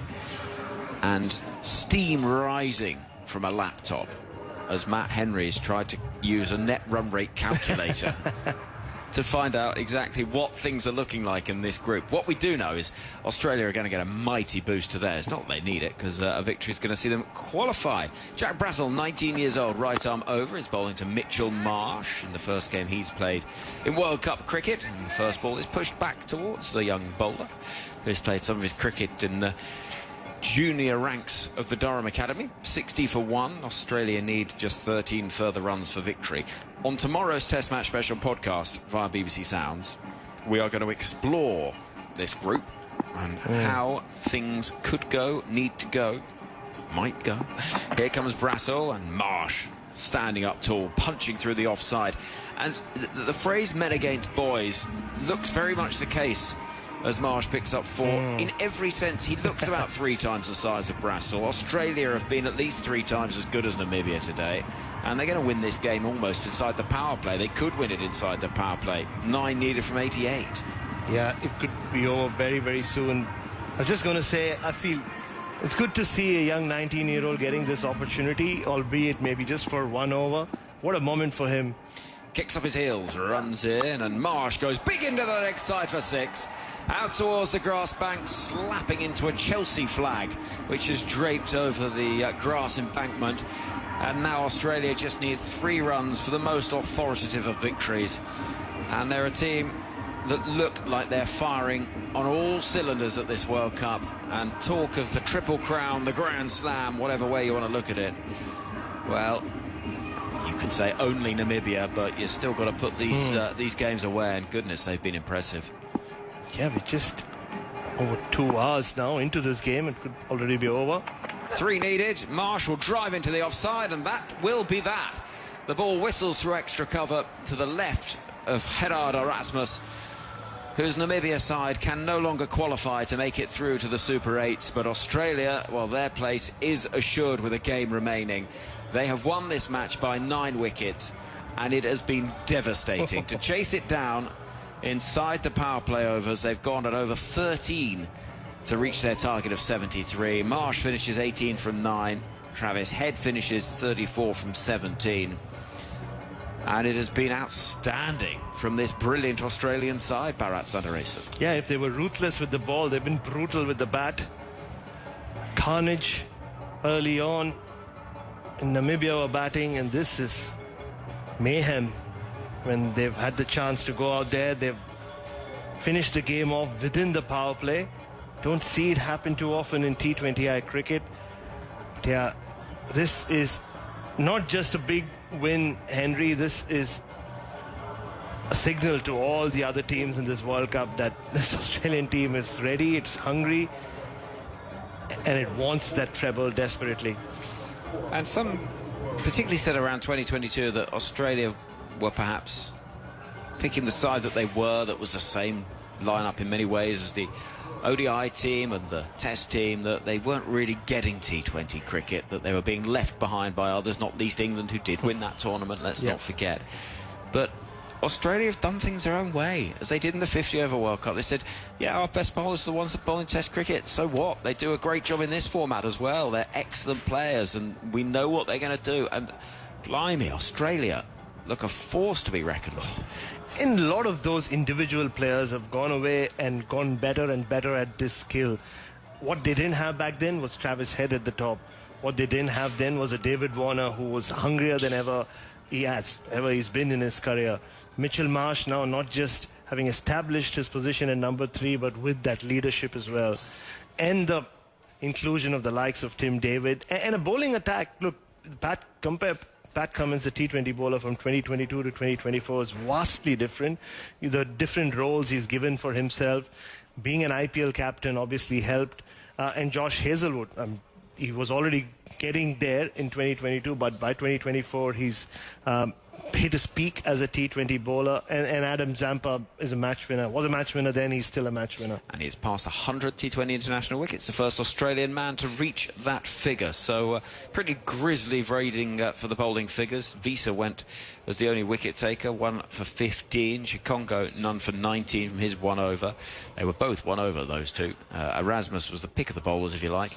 1 over, none for 6. Trumpelman, 2 overs, none for 19. And then young Brassel at the end, 0.4, none for 14. It was 4-6-4 to wrap it all up for Australia, who saw David Warner making 20 from 8, Mitch Marsh unbeaten on 18, and Travis Head unbeaten on 34. Now, they started this game, Australia, with a net run rate of 1.875, and they conclude it. It depends when they update this table, so we may not be able to bring it to you quite yet. They have updated it. They are now at 3.580, so huge leap forward. And a reminder, England to get through need big wins against Namibia and Oman. So that is what we're looking at from this England side. And we will be discussing tomorrow in the Test Match Special podcast that you'll be able to find on BBC Sounds for our listeners around the world, actually. You don't need to be listening just in the UK. You can enjoy that wherever you may be. Thank you to our listeners on ABC Grandstand as well. Always brilliant to bring you games from the World Cup, not least when we bring you good news as well. Sorry to Joe the Crow in Canberra, we've not been able to bring you more entertainment. It's all ended rather quickly. 74 for 1. It concludes inside of 6 overs. Bharat Sundaresan, thank you very much indeed. Thank you as well to Matt Henry and Stephen Finn. My name is Henry Moran. A reminder that earlier on today, Sri Lanka against Nepal finished as a washout. It means that South Africa are also into the Super 8s. Bangladesh well placed to join them in that group. The next live cricket is tomorrow, and it's a fascinating encounter. I can't wait for this one. USA taking on India in New York. USA who beat Pakistan. Pakistan who were close to beating India. I honestly have no idea which way it's going to go. So join Daniel Norcross and the team for that one. From 3:15 tomorrow afternoon here on 5 Sports Extra, BBC Sounds, and wherever you might be. Also, as I mentioned, keep an eye out for the Test Match Special podcast. We will be previewing England against Oman, hearing from the England head coach Matthew Mott. So do head over to BBC Sounds and hit subscribe. From all of us here at the Sir Vivian Richards Stadium in Antigua, we'll speak to you soon.